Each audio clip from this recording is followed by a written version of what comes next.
3, 2, 1.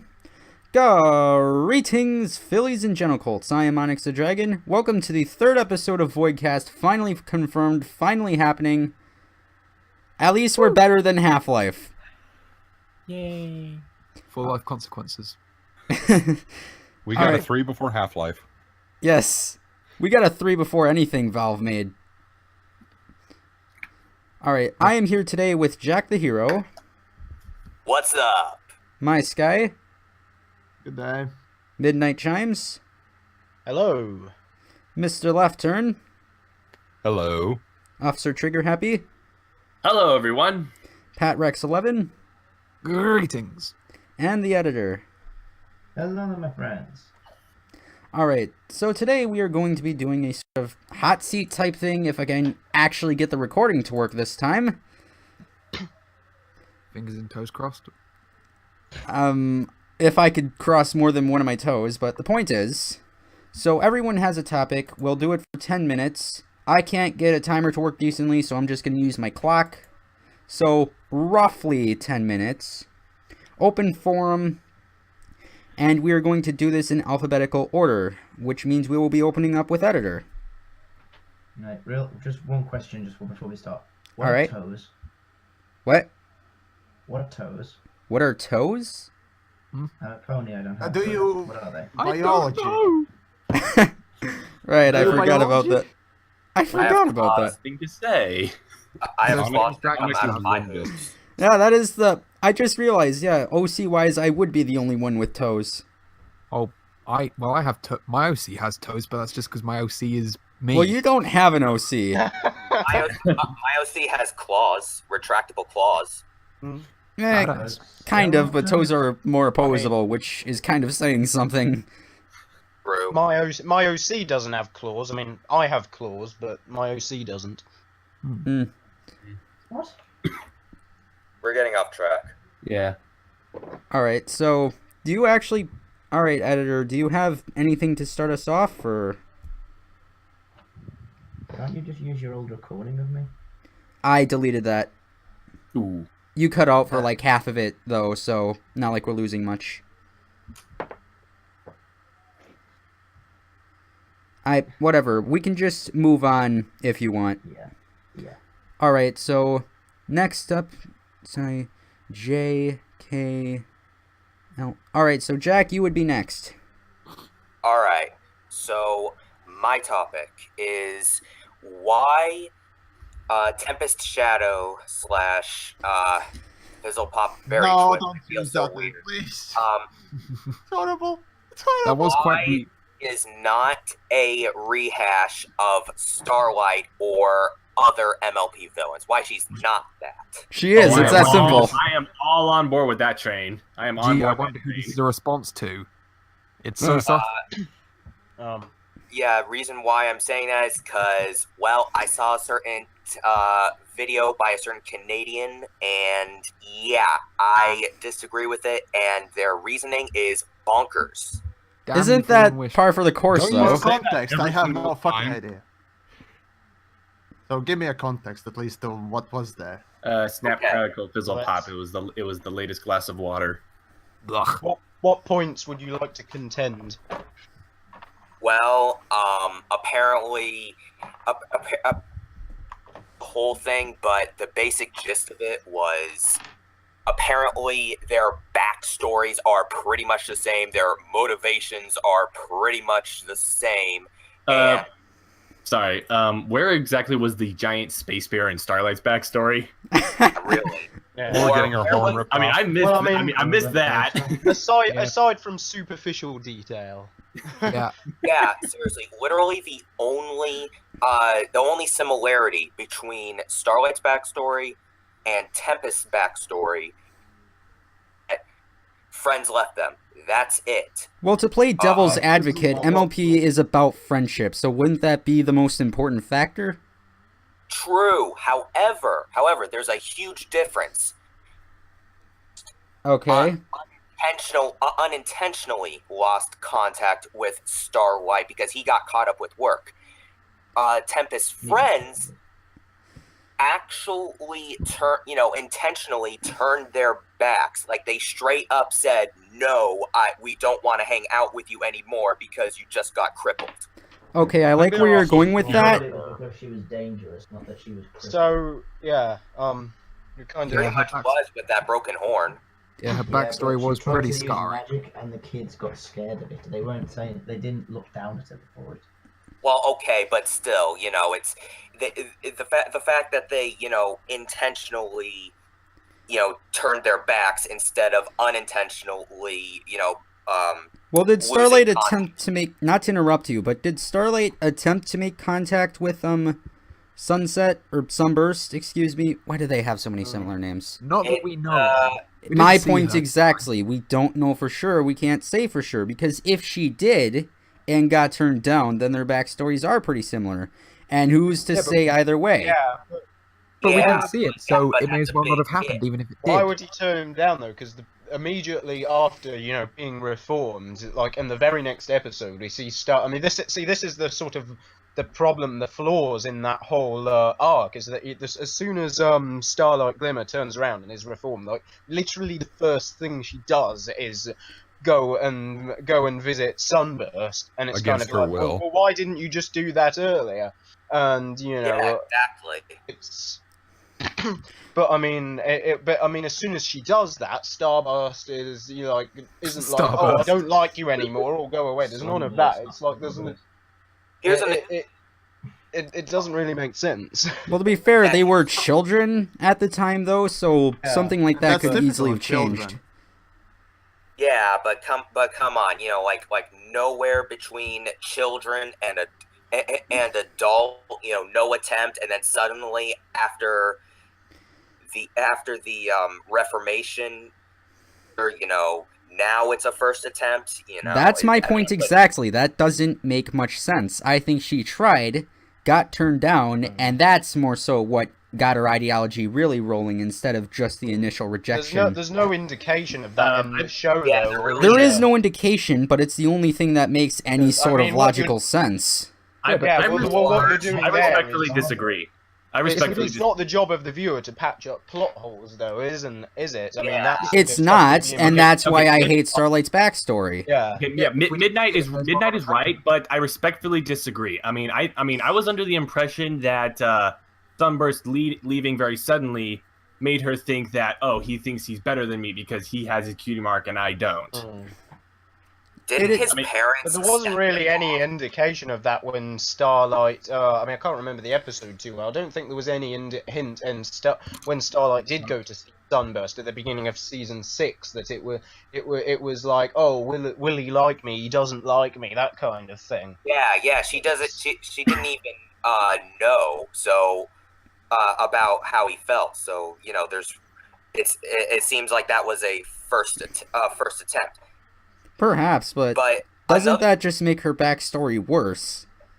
Yep. It does? Yeah, It was already but crap anyway. But that wasn't the main point Sorry, of my Trigger. topic. I mean, that episode just opened up a whole can of worms. I mean, a whole problem with a whole load of problems with Starlight Glimmer's character, because up until that point, you had Starlight Glimmer's character that I mean, whether you actually agree with this or not, it might not be very well done, very well executed. But the idea was she's supposed to have a sort of complex motivation. She has this philosophy, this idea about cutie marks being a problem, and then that was all just sort of wiped away in the community and the cutie remark, and replaced with just, oh, she's just doing it all because she's like having a tantrum because someone abandoned her when she was young. That's why I don't like Starlight, is that So I mean, it's pretty valued. much her entire run, she's been mishandled 9 times out of 10. And she could be Yeah. a much better character, but she never is, and it kind of ticks me off. But I disagree. I think there were more than a few times where she was handled pretty well. well, okay, but even if it's the case quantity-wise, a lot of the more important episodes are the ones that screw her up, save Royal Problem. Yeah. Well, I mean, I'd say there are good episodes with Starlight in them where she's characterized okay, but her arc is the screw up. Yeah, but Exactly. overall The arc as a is character.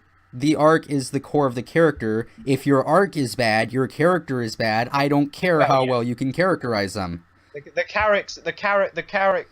Yeah, well, yeah. I mean, I agree. The character's bad, but given that they trashed this character with an arc that's hopelessly flawed, give some of the episodes that came later were making the best of a bad scenario. I did like the leadership arc that they tried going for. I think that was that was probably the best thing they could have done, even though I think there were a couple missteps along the way, but overall that arc, which I think sort of starts in every little thing she does, was sort of her failure to problem solve, which eventually grows into actually solving a problem and doing a job decently in a royal problem. I think that was an interesting arc, especially considering it spanned multiple seasons. And in the season 6 finale as well, a lot of that focused on her sort of overcoming her fear that becoming more confident in herself as a leader. I thought that was I thought a lot of shadow play was a bit redundant, but to steer back on topic here, I think we can agree that I meant Tempest. the season 6 finale. The one with the cutie changeling. remark. Oh, Yeah. wait. The changeling one. To wear I him can't back remember what it again. was. To wear that's it. That's To wear him back again. Getting back onto Tempest Shadow, another thing that makes her different from not just Starlight but other MLP villains is that the other ones, their attitude is mostly like very big and bombastic, and to me, Tempest, when she first appeared and throughout a good portion of the movie, she had a more cold attitude. Yeah. The most bombastic thing about her was her song, and well, that was a very good thing. Well, Starlight was also not really. She seemed more like a mental threat than a physical one. Like realistically, I agree. she's just one rather talented pony running a cult town. Yeah, but her attitude when she was found out in the cutie remark was very over the top and hammy. Yeah, well, I agree that Starlight is more a what did you say, like a mental threat? More like a psychological villain. Yeah, I agree with that because I am convinced that those background cameos throughout season 5 weren't like cute little shout outs. Those were intentionally part of the season's arc leading up to the cutie remark. Well, I wasn't talking about Yes. To sort of link the two topics. Sorry for interrupting, but to link the two topics together, I like to think of Tempest as an apology for Starlight. Yeah. Kinda, yeah. She has a backstory that's like a little bit similar, but a lot better because it's more sympathetic. Yeah. And I will admit, Tempest's backstory is much easier to grasp, and while I personally find Starlight's to be the more interesting, I will admit that Tempest's is better because it's much easier to understand. Execution. Exactly. Also her personality, like when I was before talking about how she's different from other villains, Tempest, I wasn't talking about like what kind of threat. I was talking about how they are characterized. How they act. Their mannerisms and stuff. Tempest to me. Characterization. I mean, that's still quite superficial stuff, really. I think.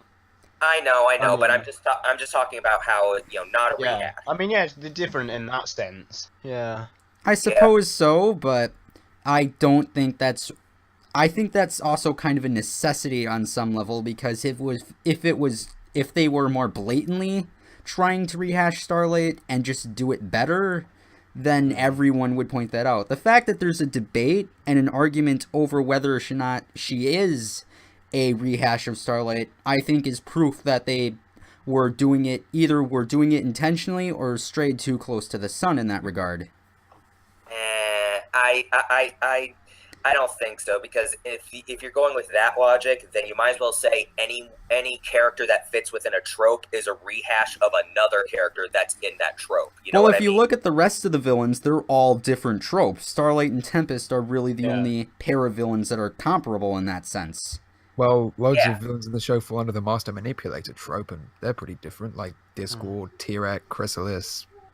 I don't know. I think Discord's more of a trickster, And Sombra was barely in. Sombra is not a character, mate. Exactly. That's the thing. Sombra's more of a sentient natural disaster. I think he was meant to be Sombra's more of a. just an analogy for natural. Where'd lost Editor Edison. go? Oh dear. Well, we'll see. Who If he, left? we'll see if he joins back in, and if he doesn't, I'll poke him, and if he's still not back in, we'll just continue without him. Well, Okay. anyways, how much time do we have on this topic still? It's right about up, so I would say. Okay, my couple of thoughts real quick then. Now thinking about the way Tempest is made, if you will, and whatnot else, her backstory kind of makes me think of one particular thing. Maybe this is more of a joke thing, but unicorns are just dicks, all of them. Yeah. Now here's the thing. Well, They- Twilight they started didn't as a stay- unicorn. Because here's the thing. Now, Tempest was shunned or turned away from because of her inability to use her ability. So, Yeah. in a town where, for example, all three races or whatnot else were to be together, like Ponyville and whatnot else, I think her the loss of her horn wouldn't be such a dramatic thing. And Yeah. the same really goes with Starlight as well. Well, as a cult leader, she was a dick. And Tempest too, and just makes me think that, well, rather confirms to me that unicorns are just bunch of dicks. I mean, maybe Most of it's them, kind of like maybe it's easier to make a unicorn, and if you're a lazy writer, easier to make a unicorn into a threat, into like a villain, because you've got the magic Indeed. the cards that you can use. You know, they like. It's very easy with Starlight Glimmer. You can say, "Oh, yeah, she can take everyone's cutie marks because she's super powerful Yeah, magician." that yeah, makes but sense. what sort of a that wouldn't work shorthand with an when it Earth comes to pony, would it? storytelling. But what about having a Pegasus that is so good at weather manipulation that they became a huge threat? That would be. Indeed. Well, there you go. It's you not could do impossible that, with but that other would require characters. more- It just requires a bit more showing. Whereas a unicorn, it's kind of obvious. It's a magic user, easy, probably a powerful that's the magic thing. user. You don't really have to show it, and when you only have 22, or in best case scenario, 44 minutes to work with, that the ability to show less and still get your point across without telling people what the point is pretty valuable.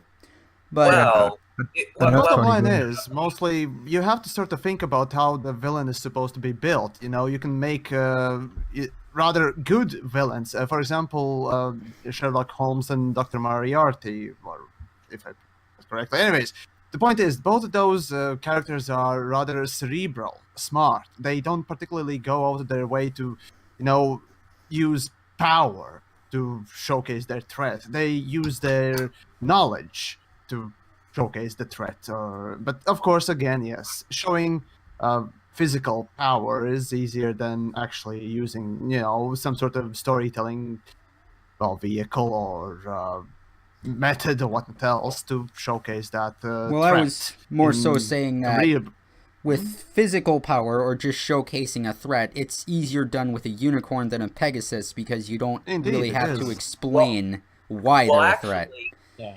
I And don't know if think back Pony through Gwynn the would be more villains we've had. upset. in Have the we had first many? question Have we goes. had many villains that haven't relied on magic in some way? I mean, I've just been trying to think, really. well, actually, over the course of the show, various weather manipulation abilities of Pegasi, such as causing rain or being able to kick lightning out of clouds. So, what if you had a Pegasus who could kick lightning out of clouds that's so powerful that it could, I don't know, punch holes through mountains or something? It'd be Well, cool. I'd like to see that. It sounds I really wanna badass. see It just that takes now. it just takes a little bit of development and effort in part of a writer. True. Well, I mean, we did get that one pillar of harmony from the past. What was his name? The one with the shovel. Rockbuff. Oh god. nice. We got him, and he has super strength and stuff like that. You know, he's pretty much Super super. strength. Well, to be fair, he's barely more than an archetype. Like, most of the pillars with the exception of Star Swirl, aren't even... They're really just kind of there. That's sort of Shadow Play's bigger problems. Yeah. Well, what do you expect when you try to shove at least 12 characters into a 40-minute thingamajig? Even for a movie, that's already quite stretching it. But they get around it now. See, in Shadow Play, those are not really characters. Those are just props for tropes and other things. Because let's be honest, the characters focus in wasn't Shadow really Play on were them. Star Swirl, Twilight, and Starlight, basically. Everything else was just, as I said, just a prop. Yep. There you go. Of, But if we can... Is that everything? yeah. All right.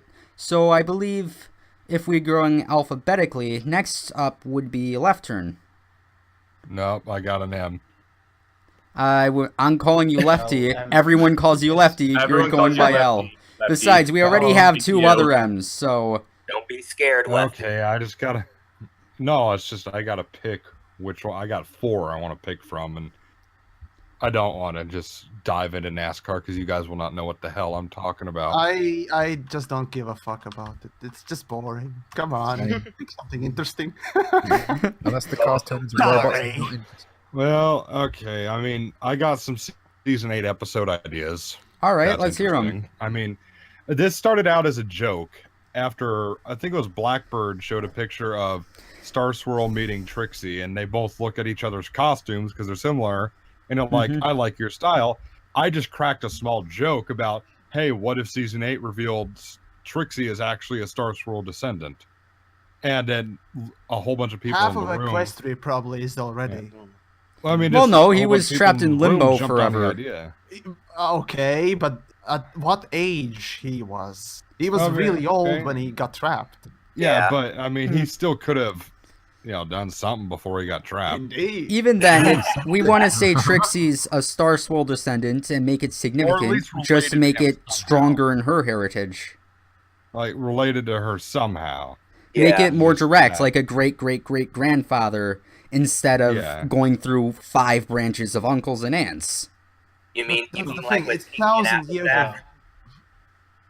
Unless it's 1,000 years of inbreeding, I highly doubt that gene would be really that strong, I'd Well, say. we saw the apples and the 1,000 pies make a big deal of their supposed connection, and they don't even know for sure that it's there. Yeah, If it it's was a incredibly dominant big. gene. It wasn't really the point of genetics there, to be honest. Perhaps, but they act like... Even then, if they are related, they're really distant, but they act like they're They act like that Their they're immediate cousins. family. Yeah, exactly. Cartoon genetics. So be it. Well, that's because Pink and Applejack are close friends mostly. The And other guys in besides, Apples- it's Trixie we're talking about. If the point of the episode is that she's gonna get egotistical over her heritage in Well, Star Swirl, maybe the not fact that really. it's a, Not really. It'd just be the fact that she has the most famous unicorn as a family member, but she can only do illusion spells. I could see her That idea would be... falling under not say depression or anything, but she gets so stressed out that she wants to try to make him proud. But I mean, Yeah. the pressure on her just makes her crack, and have her learn that you are not the believe- sum of your you don't have ancestry. you don't have to do the exact same thing as your ancestors. You don't have to make the same mark they Yeah. did. You make your own mark to make yourself Just because memorable. Chin is Bruce that'd Lee's be good. relative That's doesn't not mean he has to kill all 3 billion of the Chinese communists. Yes. Okay, that's an interesting comparison. Hong Kong 95, Angry Video Game Nerds, look it up. 97. I know. 97, yes. whatever. Great idea. Please don't. Please don't. Now I'm gonna have to edit that in. You know what? No, I'm gonna do that. Okay. Why is the Don't background? be lazy. Hold Don't on. be lazy. Yep. All right. But So anyway, well, that's one idea. Another one, and this was actually an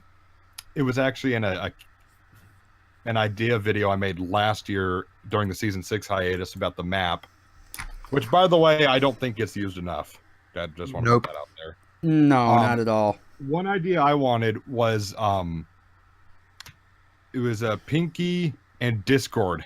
They need to team up in an episode. They have to. Yes. Comic That- reliefs but, don't usually work as protagonists, so So reality would be broken, but it would be glorious. I mean, I we'd think- be That's breaking more the than issue. 16 walls. I mean, Actually, now that you think about it, they both basically are the comic reliefs. They are trying yes, to break the but fourth wall. think about it. In Alright. Make New Friends but Keep Discord, it's obvious Pinky freaks the hell out of Discord.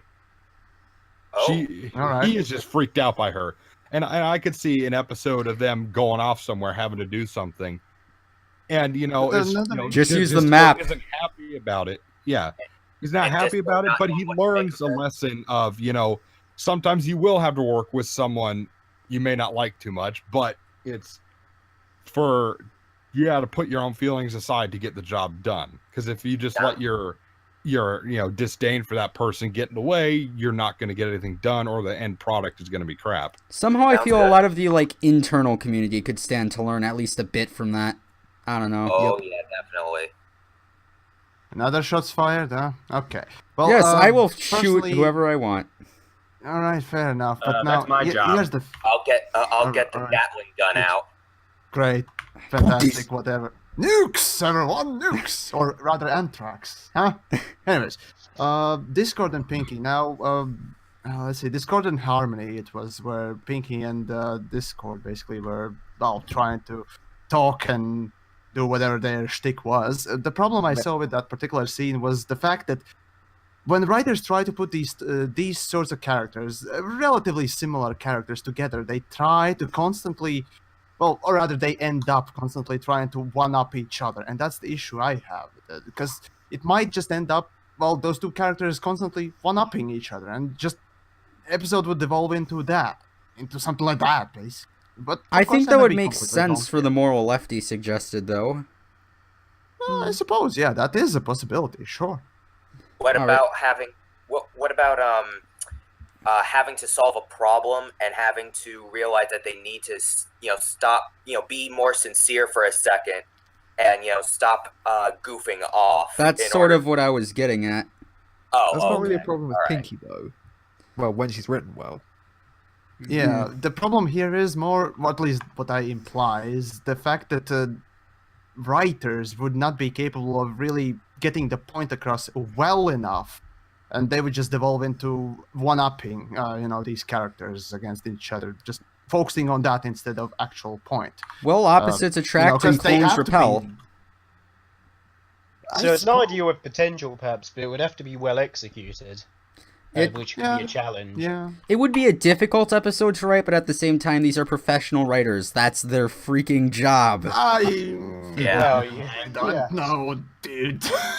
I don't know. Okay, fair point, but they're supposed to be professionals. Hey, I Well, got you could be professional and still turn up Cart garbage. before the so. ponies and a number of other episodes. Yeah. Hey, I got an idea for an episode. Another episode where Celestia, once again solves the problem, or fixes something, like in Royal Problem. Well, that was more so Or Starlight Celestia solving the alone, or problem. what? Celestia, Well, I mean, just You know what I mean. Like what she did in Lesson Zero. Celestia having actual agency and doing things. Well, yeah. Okay, so that's just a story detail. That's the issue. It's just a story detail. What would I mean, be the story about? Well, I to guess be fair, she has been proactive occasionally. Like in Lesson Zero, she came in and fixed Twilight's yeah, issue. most of her. And she was, That's true. and she was all over the storm in the Crystal Ink. Yeah, she kind of was. Celestial advice. What you've got to do is come up with a conflict, a problem in the episode Indeed. that can't be defeated by brute force, or the brute magical force of Celestia. And this is the writing trick that needs to be accomplished in order. What for it about to like work. some foreign relations disaster? Well, I mean, I guess they that could be bring kind back of the That sounds like a characters good from idea. Saddle Arabia. Have Well, her wait a kill the second. axe. that could be What? interesting. Or The axe. Miratonia. No, Anyone do not remember bring that? the axe back. Mira- To kill the axe, though. How To about kill the axe. Yes. Yeah, Yes. that? Consume their that'll be love. fine. Most How about characters- Miratonia? Does anyone remember that? Twilight's What? Kingdom. Twilight's yeah. Kingdom, the delegates, Oh, yeah. they were from a kingdom called Miratonia, and we've heard The nothing Delegates. about them since. They're not even on Yeah. the extended movie map. Where the heck is this place? It's a story detail. Are buddy. they even It's story ponies or are they detail. regular horses? That would be Well, Saddle Saddle Arabia, Arabians were but regular horses. Yeah. Maybe the Storm King wiped Mertonia off the map. You never know. Unfortunately, those were not yaks. ugh. Why not have a brute force thing, but it's also sort of relatable? Like let's say one combatant has more reason to fight or more reasons to this because friends and all of that stuff. You know what I mean? Hmm. But there's another question. Or that I kinda Celestia, want- I mean, you know? Yeah. All Well, right, there you so- go. I mean, that would. I mean, the problem with it is it's something that requires just brute force and magical strength. Then problems fixed just like that. There's no conflict. Celestia either fixes it straight away, or is defeated. Or- In No, spoiler. order for it to work, That's sort of the Celestia trouble. can't be solved that easily. Like, so something like a more relatable problem, like you were just saying, a relatable problem, some sort of friendship issue.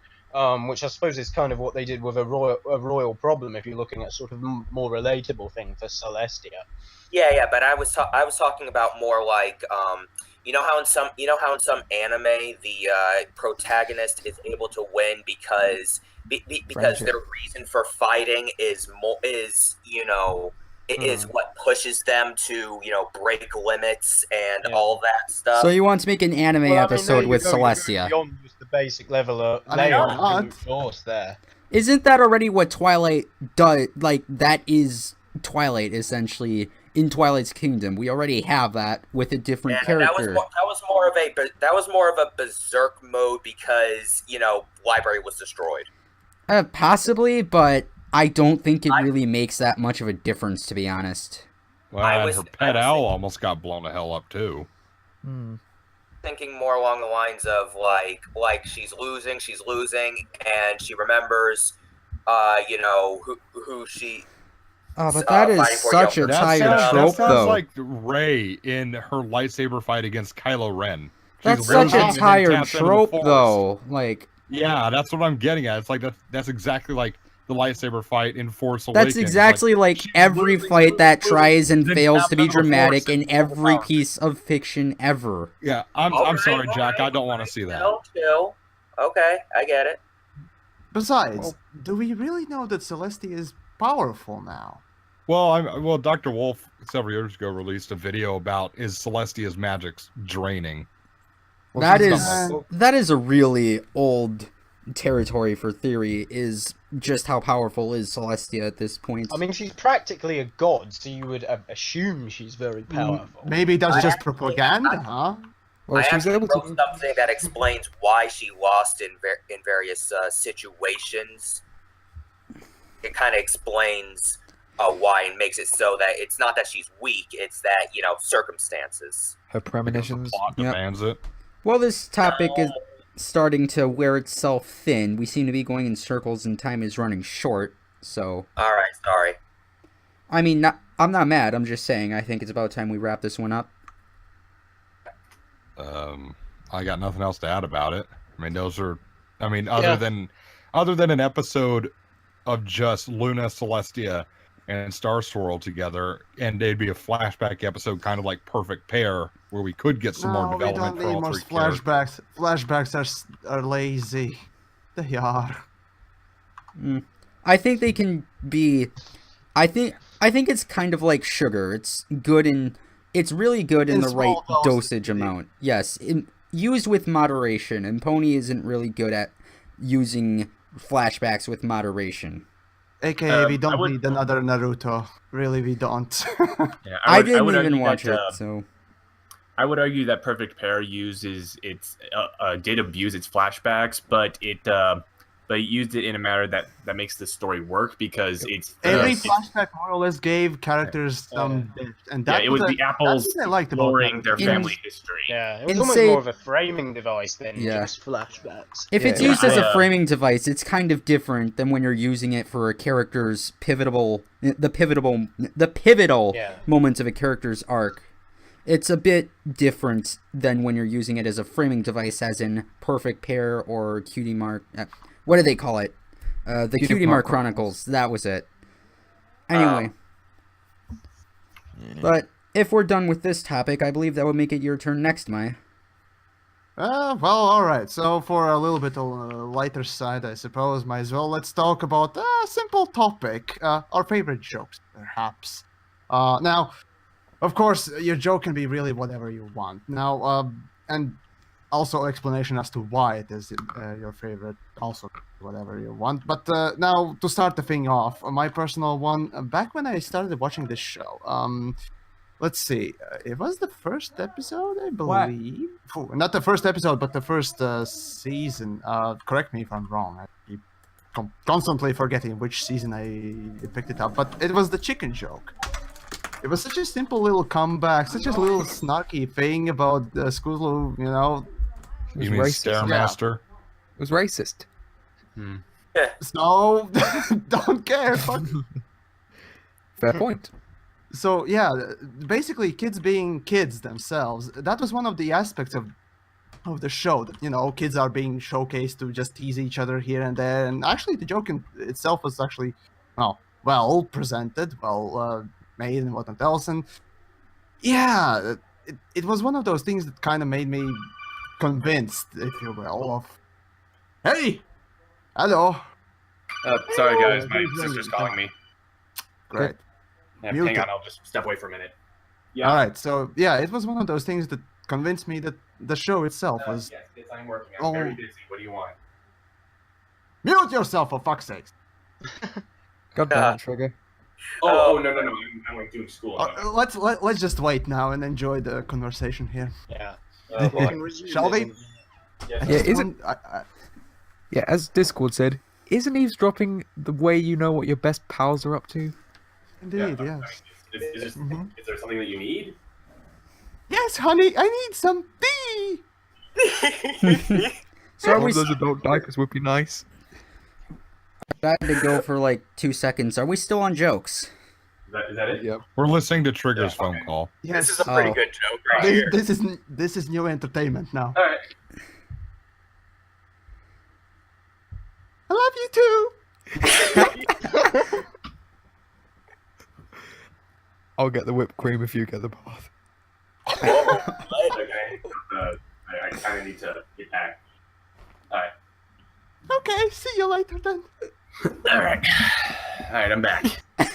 Hey. Okay, Trigger, did anybody die? Listen, that'd dying be of laughter. wonderful. Yes, that'd be wonderful if you learned where the mute button was for once, okay? That'd be just wonderful. Otherwise, you know. Yeah, sorry. Oh dear. Oh, that's kind of funny though. We both go at the same time. That's kind of hilarious. Yeah. Right, so at least so yeah, in general, the chicken joke is my personal favorite. What about you? All right. Who's going next? I can go if anyone prefers. All right. We're going with memes. It what's our doesn't favorite? matter. What's your favorite joke from the show, and perhaps Open maybe forum. from fandom as well, if you want. My favorite from the fandom is AJ's background character. That's AJ it. is best background pony. I agree on that. That is such a cruel joke. I love it.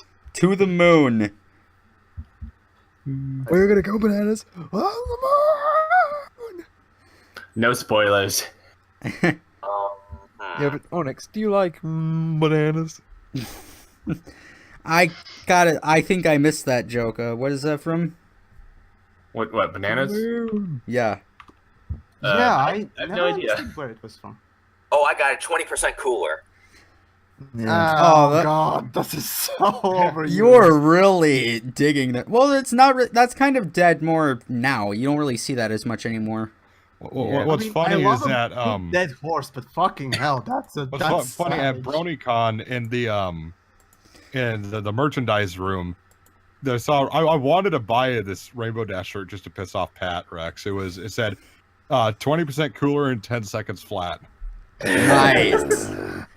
I wanted to buy it just to piss off me. Pat, but I decided to buy the Daybreaker book bag instead. Much better.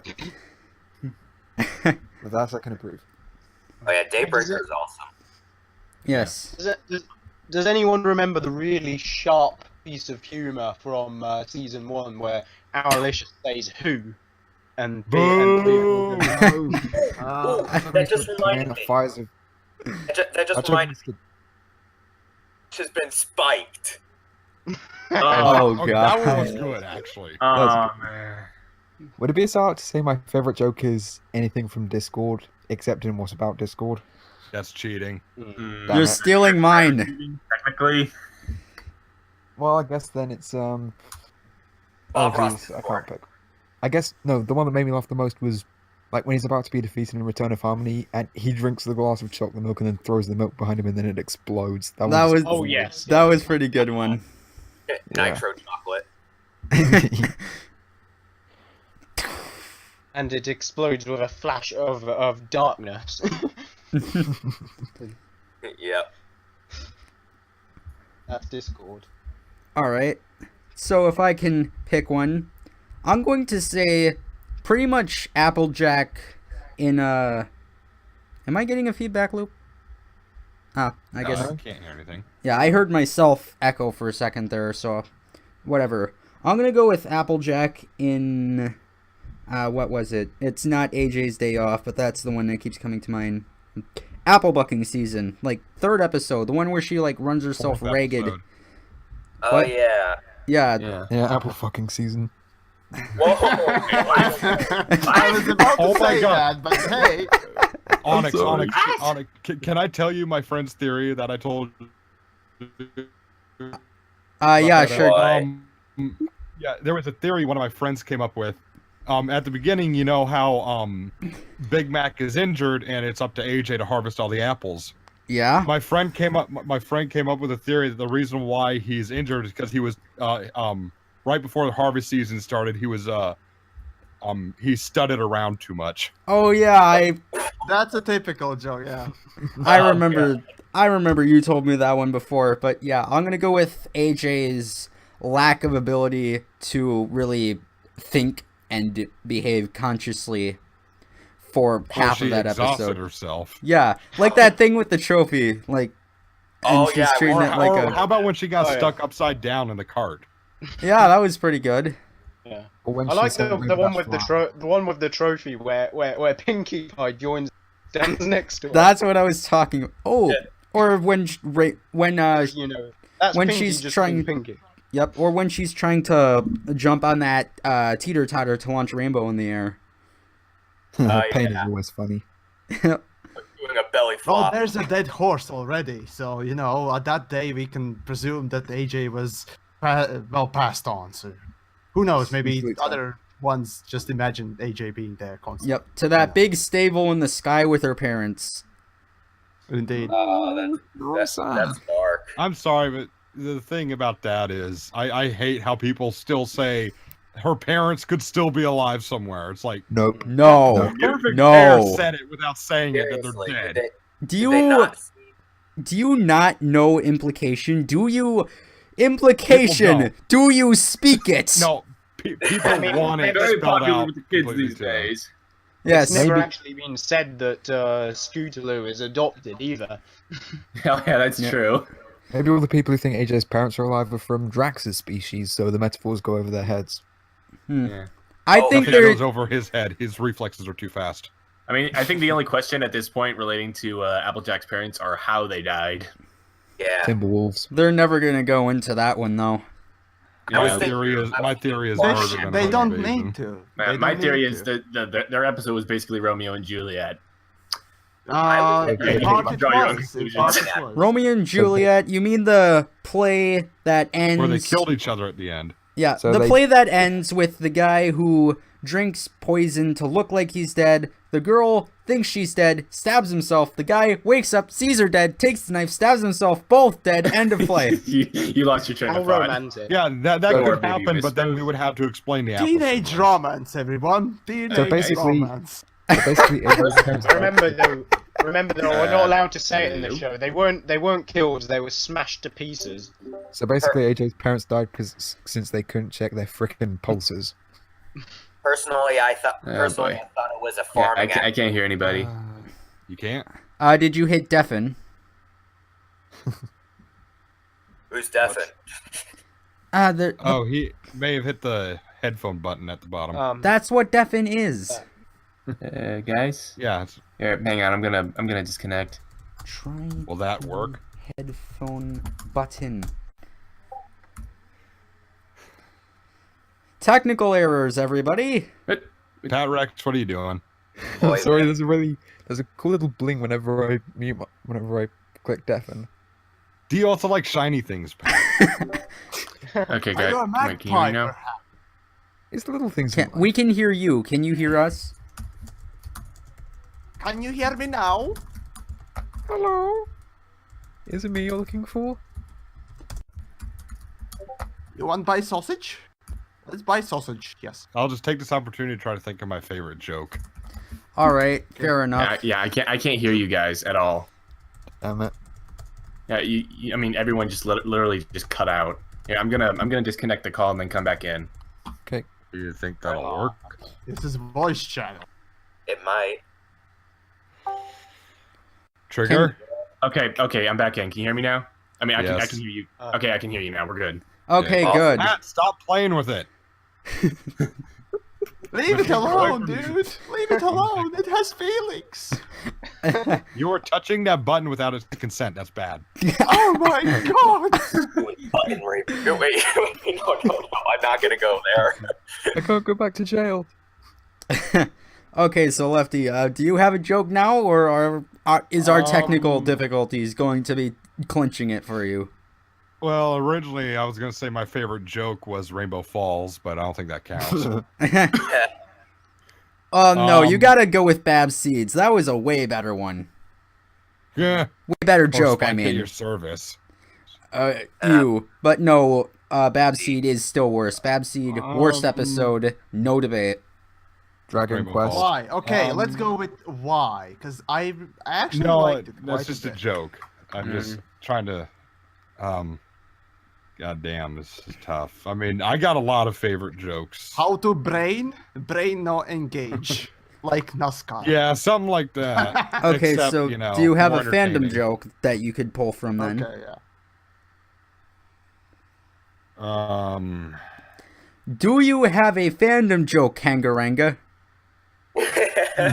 No, swords. kangarangas.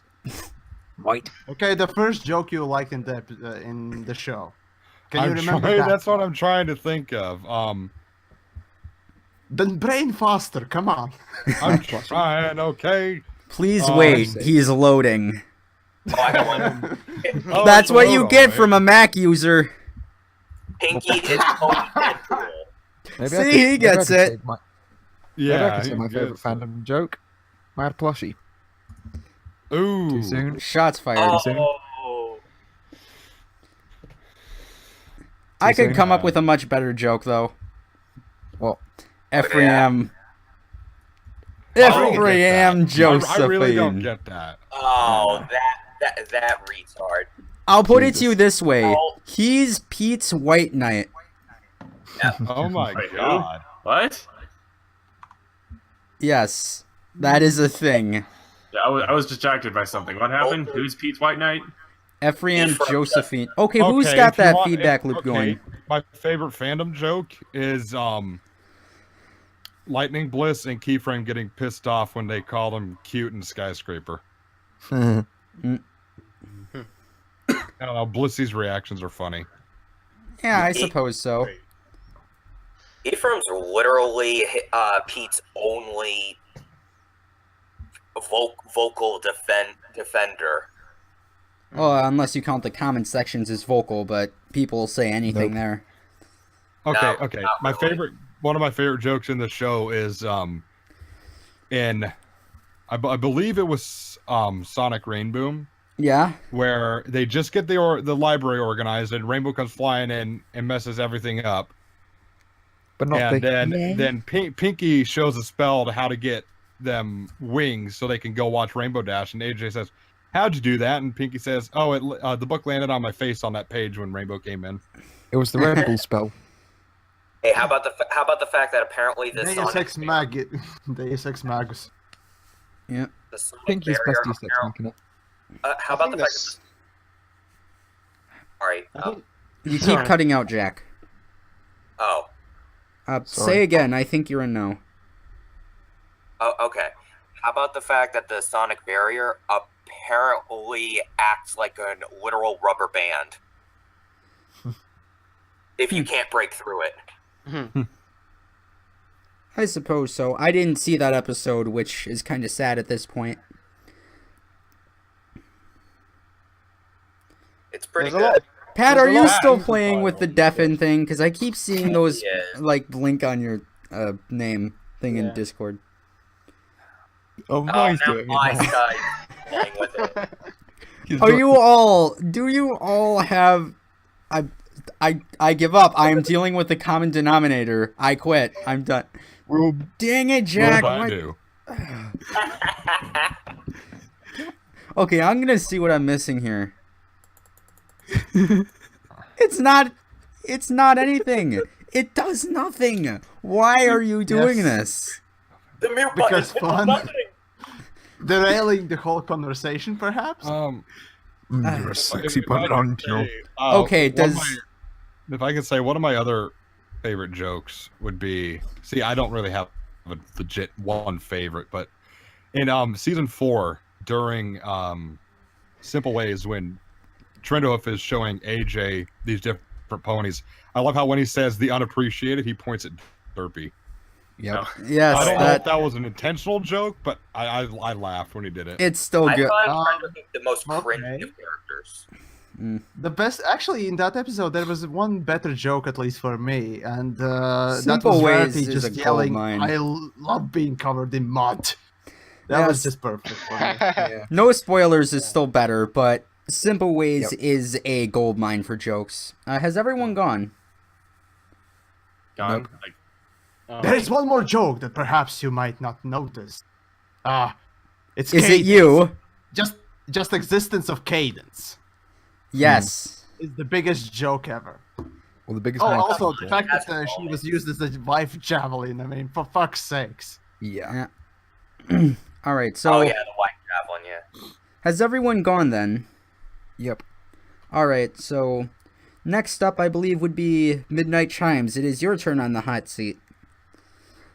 Okay, so I suppose my topic is kind of about well, we're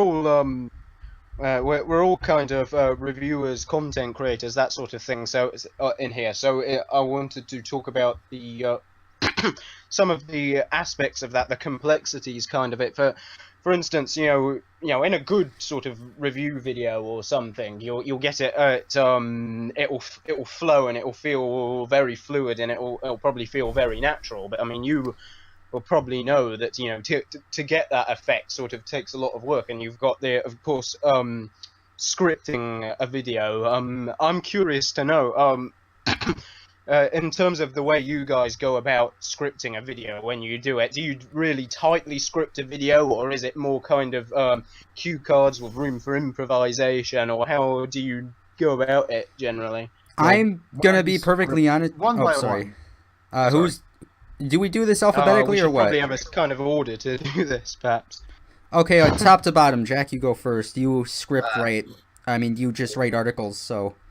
Well, yeah, I like right now I'm doing a review of the first episode. I mean, production has been kind of slow on it because I've school stuff to do. Like I just got done with the rough draft for a project, but I am but I am doing the outline for the review of the very first episode of the whole series.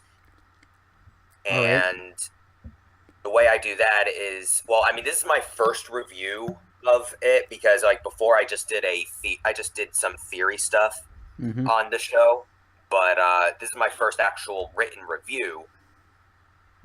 I categorize like main points, and I have a category for humor, a category for visuals, and that sort of thing. All right. Yeah. Who's next? I'm gonna.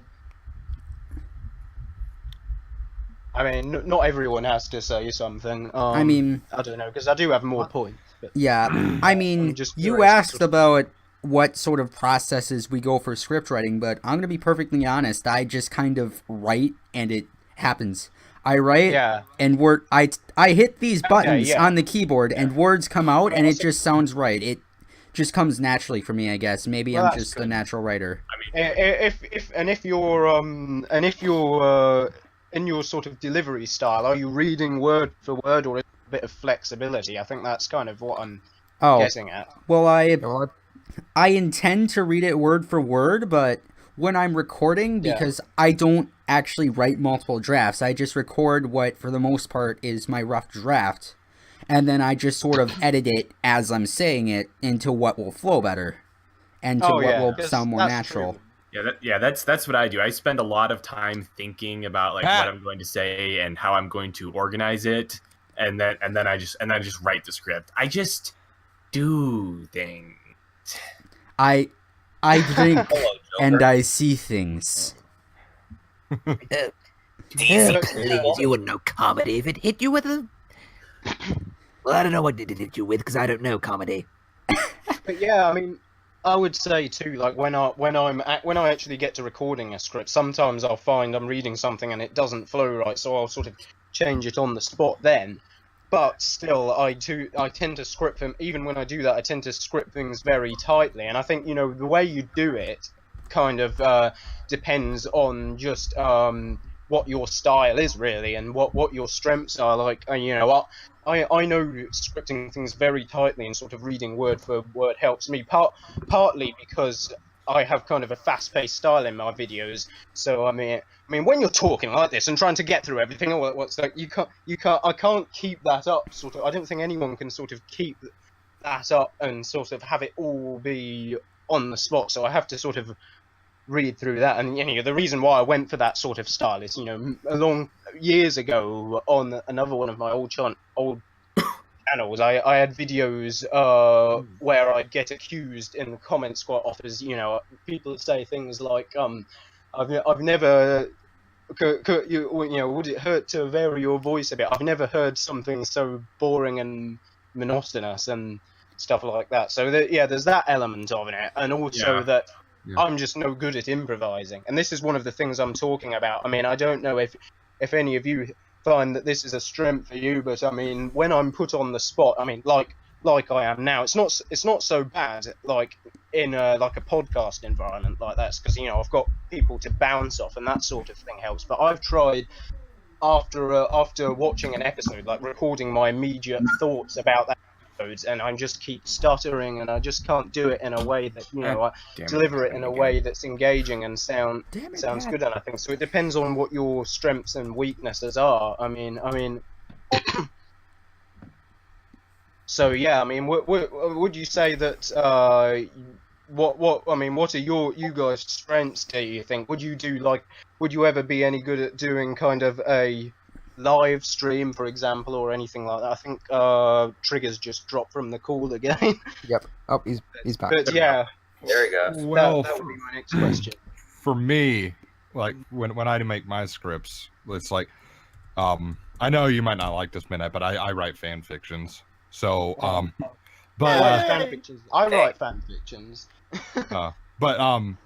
It's when I started, and I had a really good friend to bounce my scripts off of last year, and I just can't get in contact with her anymore for some reason.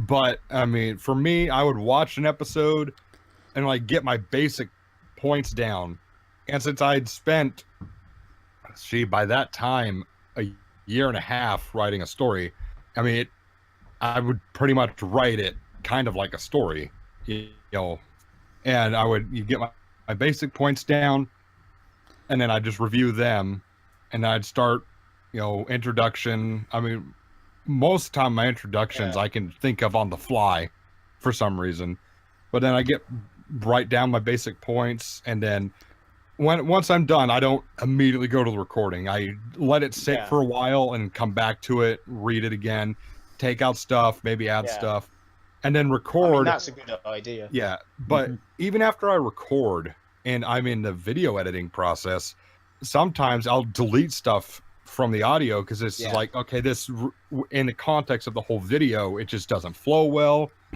Or if there's an audio error and I don't have time to re-record, I would just take that out and put an annotation in there. But for me, it just goes to notes, script, and then recording.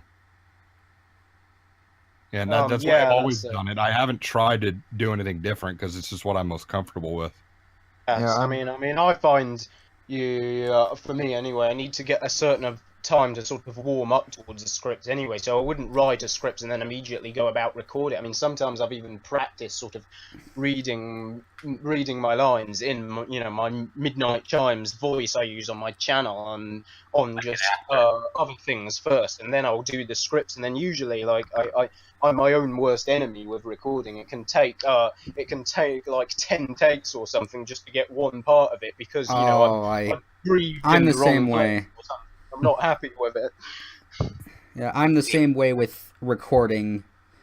But as for script writing, like, I live in a situation where I only get maybe a couple hours a day to actually work on something. So I sort of just have to adapt to getting things right the first time, because I'm not going to if I end up taking the time to redo it, that's time that's not going into everything else that I juggle.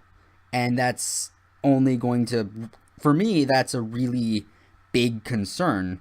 So I really have to, so in my scripts, most of what you hear in my scripts is my rough draft. It's what I wrote the first time I sat down for maybe an hour, I'll watch an episode, and then if I have time, I'll toss a ball to myself while I'm assembling my thoughts in my head. I sit down, type for an hour, and when you watch a video, listen to my voice, you're pretty much hearing word for word what I typed that first time, because I don't really have the time to go into it and edit it.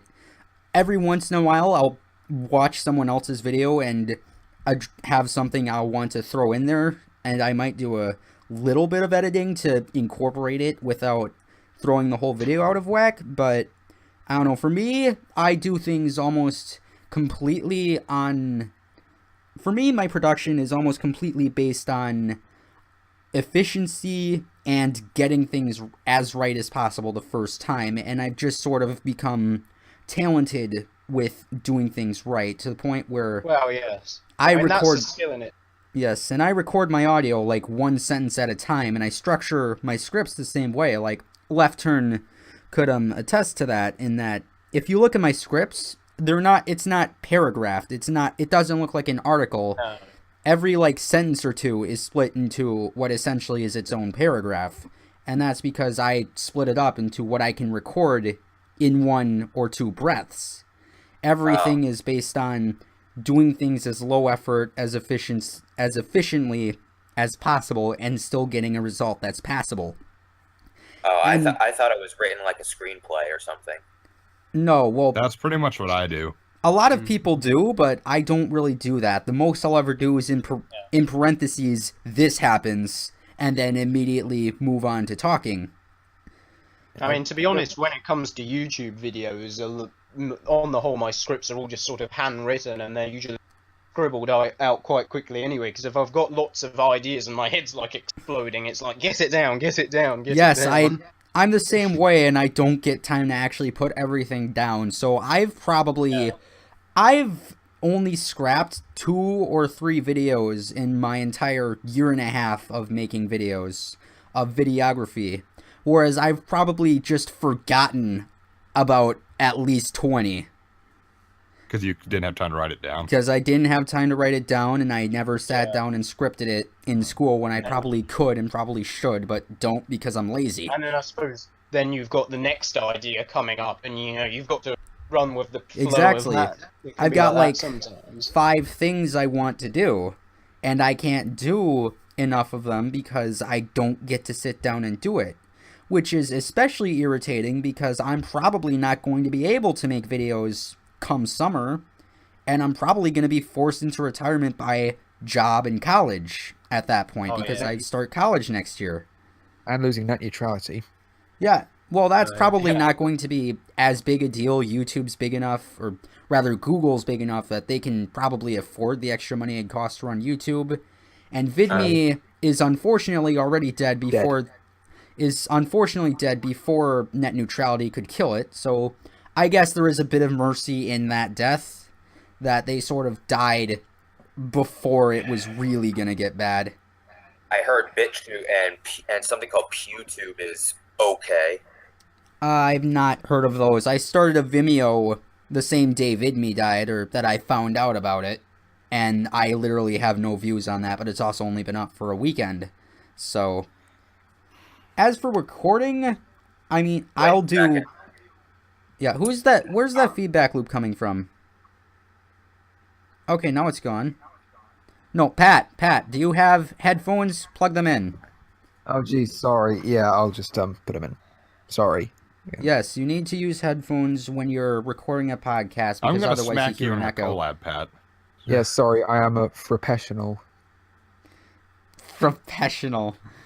That should be a word, but as I was saying, with my recording, I do everything. I do 1 sentence per take. I chunk my audio into 20-second chunks so I can chunk my editing process and do it, step by step. And everything is just sort of broken up into pieces. And even then, a whole video, I'll only do maybe 5 pieces of audio. I've more so, as far as getting my inflection right, I've just kind of become good at it. Monotone? Not even monotone, the opposite. I've just gotten better at it. Whereas my next video, which is going to be sort of a tutorial mode for analysis, intended to supplement the one Aeon made. My audio for that was recorded back in, I want to say July, and I never got to it for other reasons. And Is now that the one you kept asking us about? If you should do it? Yeah. Okay. Well, I only asked twice, but... I mean, you asked me, and then you asked the whole yeah, chat. But point aside is when I go back and listen to that audio, it's just like, God, I was so fucking monotone back then. But at the same time, I don't want to take the extra time to re-record it because I've been editing it for 3 weeks already, and it's still only half done. How long is it? Probably not any longer than anything else I've been making recently, so about 10 to 15 minutes. I just get very little time to actually work on anything. That even 10 to 15 minutes ends up taking me 2 months to actually put out, if I want to have any sort of semblance of quality. Yeah, I've kind of got the same problem because and I used to just watch something and get my thoughts down on it, but whenever I was editing, I saw little jokes, little things that I should have got, but I couldn't be bothered to add in. So yeah, now I do. I used to write my script while I was watching the episode, and I would end up with like 5 minutes, no real thought put into it.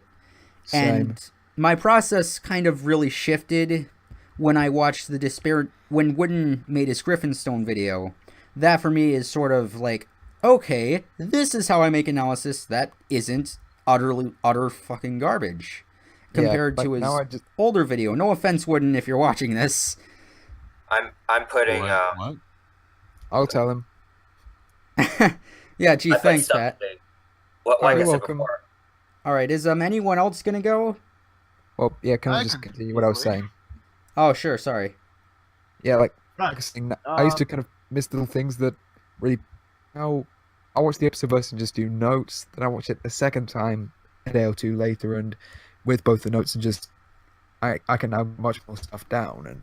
But now that also means it's more time consuming because sometimes I leave the notes for a long time. All right, Maisky, you were going to say something?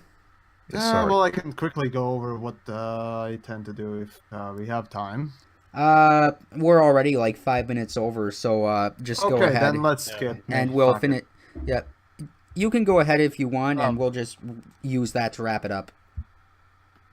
All right, so well, I tend to structure my work quite a bit. Now, back in the day when I first started making videos in What Tells, it was rather impromptu. I knew more or less what I wanted to say, but I tried to just do it, without much thought, just talking from top of my head and editing pieces together. And now, not being native English speaker, now you can already imagine how great those videos tend to come up or come out. So that's already that. But yeah, I didn't have visuals my How- first time, so I would say count your blessings. it's trust me, they were just horrible. in Tell you general. what, we'll do that measuring contest after call if you want, because I can send you my first video. That is some ugly crap. Onyx, you know English at that time. Me English speak very well, fluent. No can do that. You sound like a Yeah, country ball. Yes. The But writing okay, on- so I the guess, writing but on- I guess it's Sorry. just if you place more effort on visuals or audio, because at least you were speaking. Whereas I just threw an image on the screen for visuals and left it. And it was 5 minutes long. And I said nothing. The robbery strategy. Yeah, pretty much. I would say I'm that's sorry, about where Pat. my first video was quality-wise. Yeah, my first video had like none of that. I mean, it was just crap. I mean, I the thought your writing- first video was good, like, structure-wise. You just needed to learn how to audio mix. But other than that, Yeah. you had a really strong product. And I don't know, is it just me, or are you trying to emulate FOB Equestria? Like, am I the only one seeing that? Well, it was the only format that I could use with the resources that I had available. Oh, so it's just sort of a matter of circumstance. Yeah. All right. So if that's everyone, Well, you did a and pretty good job. yeah, Sorry. we're gonna. All right. So if that's that was like 20 minutes of what for I most think it people was well spent, though. it was well Yeah. spent for us, but I don't know about the audience. We'll see how they react. Yeah. not many people want to know what the actors do with their process, and everyone gets bored to hear about Yep. it. I've So, always liked I highly hearing doubt about people would be interested. But whatever. I believe that would make it my turn.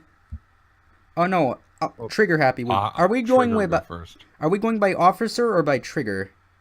I think I'm gonna go with Trigger. I mean, Let's go. Officer is a title. It's a title, not a word. Oh yeah, that's true. Yeah, so I'll just go next. So, my topics sort of originates from the season 7 finale from Shadow Play. If you noticed, they brought back the elements of harmony in that episode. And they brought back Star Swirl, and they're sort of making an attempt to bring back a lot of stuff from the older seasons. If you've listened to me whine about Starlight or just the direction of the Pillar arc in general, you would know that for me that is a very good thing. So this has led to my headcanon and my hope that Season 8, especially now that we're getting more of the old staff back with the movie being over, is going to sort of revive the direction of Seasons 1 through 5 the best it can, while integrating the lore and the sort of haphazard world building that Season 6 and 7 brought in. And we'll end up with a sort of fusion for Season 8 with Season 5 and Season 4's direction and writing style, which for me sounds really exciting. Anyone else have any other thoughts on this? I have real fears about Mikin, but hey, we're already ruined, so fuck it. I guess it's just gonna be a shit fest for at least my side now. Everything else, well, if you mean by just a general meta plot or meta the whole thing or general idea of bringing back like the big world moving yeah, general things. Yeah, like Yeah, for there's example, that. the big villain, like Pony of Shadows is much more comparable to someone like Tyrek or Chrysalis or Discord than to... really, Starlight is our only recent villain, actually. Or Tempest, Chrysalis. I guess. Yeah. But even then, Chrysalis, Tempest yeah. in tone feels more similar to one of the more old-school villains. Yeah. Yeah, she's a lot more cold and stuff. Well, even that, just in terms of scale, you don't really have that sort of subdued nature that Starlight as a villain tried to present. It was more so... When Starlight tried to be a villain of scale in the Cutie Remark, it really kind of... It was pathetic. It was a shit show, and it set the show back for the last 2 seasons. Like, I honestly think that's sort of the core. Like, I really like the Cutie Remark as an episode, but if we want to trace, for me, as someone who finds season 6 and 7 to be severely flawed in comparison to its predecessors, for me, all of those problems go back to the Cutie Remark. So as much as I like that episode on its own, save Starlight and everything to do with her backstory, other than that, I like the episode. But I also kind of have to hate it because it's really the sole reason why the show is what it is now and why I'm sort of losing interest in it, or at least its direction. Which is why I'm glad the movie is over and the staff is coming back. And I really kind of hope Season 8 is going to do what I think it's going to do and sort of go back to the half adventure episode, half friendship structure that the older seasons exemplified. Because at this point, I really think it's something the show needs. Personally, I kind of disagree with 6 and 7 being, quote, severely flawed. I mean, I agree that it's flawed, like it has its flaws, but not severely flawed. Not severely per se, as much. They're easily worse than their predecessors. Well, I guess season 1 was technically worse than they are, but it's also season 1, so I'm more willing to give that a pass. And season 3, where everything was rushed as hell. I mean, I thought season there was a lot of development hell that went into season 3. Like, season 1 and season 3 aren't perfect, but they at least have an excuse. Season 6 and season 7, well, okay, season 6 has a new staff coming in, or at least half the staff is new, so I mean, I guess I can kind of excuse that, but even then, I really expected better, because it's not like season 1 or 3 that's earlier on. By season 6, you have 5 seasons telling you exactly what to learn from. You should be able to pick up, it should be a lot easier to learn the ropes by that point. Basically, you're mad that they made mistakes that they should have learned from. Exactly, and season 7 especially, I mean, I'm probably going to get a lot of flack for this because a lot of people seem to like season 7, but here's the thing. If we factor in things like it being season 1 at the beginning or the development hell in season 3, if we factor those in, the show was on a constant incline in terms of quality. It was always getting better. Season 6 screwed that up and ended that track record. Now, it was a new staff. I wouldn't say that. I mean, I thought season 6 was really, really good. I mean, season 7, I had like a really big problem with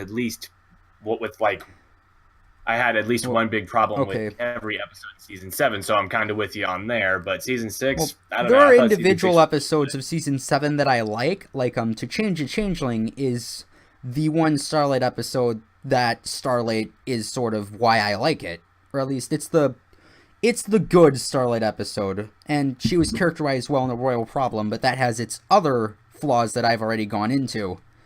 Whereas To Change a Changeling is, for me, the good Starlight episode. And every little thing she does.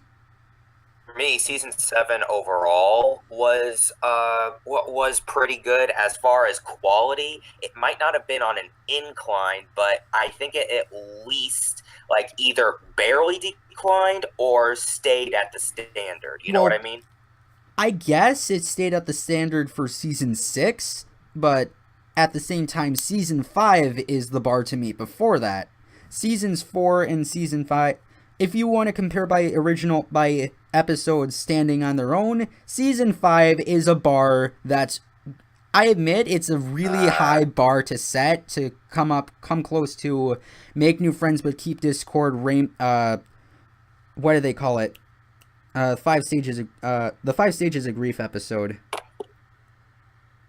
Oh, thanks for the memories. Yes, thanks for the memories. Make new friends but keep Discord. Slice of life, which, while flawed story-wise, I mean, it was a love letter to the fans, and it was a fun episode. So that's still good in my book. I'm gonna say Cutie Markless was a good episode. I liked that one, especially the first half of season 5. Really, every episode is a 10 out of 10, or at least a 9 out of 10. Season 6 and season 7 do not meet that bar. If you want to look at the season as a single monolithic whole, season 4, the arc of season 4, is better, or at least it's told and executed better, a lot better than season 7 is. Especially the finale to season 7 feels like it's fixing a lot retroactively because the show switched heads in between the two halves of season 7, which is probably why. I mean, to be fair, should we treat season 7 or its halves as different seasons in that regard? Maybe. It's a season. What do you mean? It has a number. Screw it. Well, okay. As a single whole, season 7 felt disjointed, disorganized. I like Campfire Tales, but it was clearly just a way to... Well, because they were forced to put in the pillar. They only had half the season for the pillar arc. So Campfire Tales, good an episode as it is clearly trying to cram what could have been 3 episodes into one. Okay, to be fair for Campfire Tales, I thought that they were going for like the short story approach. Like there are like various kids shows that have not really one episode with one story, but just a compilation, clips compilation or something. Yeah, exactly. Yeah. Like one show that comes to mind, or at least the first show that comes to mind, is Gravity Falls. Like seasons 1 and 2 of Gravity Falls both had episodes like that. I thought they were going for something like that before Shadowplay aired. I thought that too, and that's another problem with season 7 as a whole, is that it doesn't really do a good job telling its arc. Even if I'm the only one with problems, but if you're trying to tell a story, the audience should know you're telling a story, at the very least. I would argue that. Like while the audience doesn't know that the writers are setting up a story, I still think that the episode will stand on its own, even if the audience doesn't catch on that this is. If the episodes stand on their own, episode than an arc. The finale, to be honest. I mean, it's more like an arc which used details from earlier episodes is more the way I kind of look at it.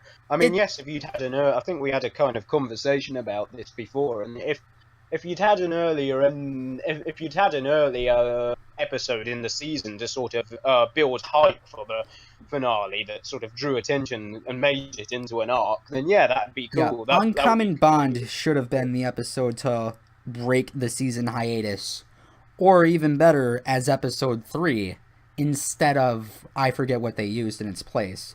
But that should have been the one, because Uncommon Bond, with that book, that Star Swirl's journal... It was just an end detail thing. It was a small detail, but that bit at the end of Uncommon Bond, that bit on its own... Yes, if you put Uncommon Bond before the other episodes of the arc, instead of after them to set up the finale, then you end up setting up the whole arc, and then people are paying attention to details. You sort of have that... It solves that problem that you're not really telling a story if no one's listening.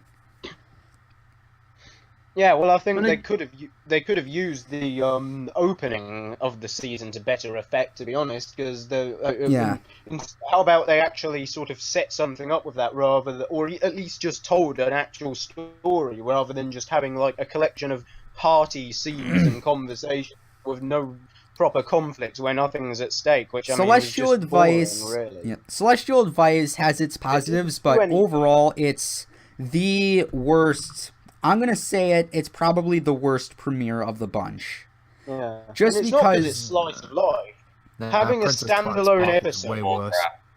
Season 4 opener was just boring. And having a single. I liked standalone Princess episode- Twilight Sparkle, but I here's thought it the was thing. fine. Princess Twilight I Sparkle love it. did things. You have Yeah. Starlight, this new character that you've fresh reformed and now fresh, at least you've tried to give a characterization.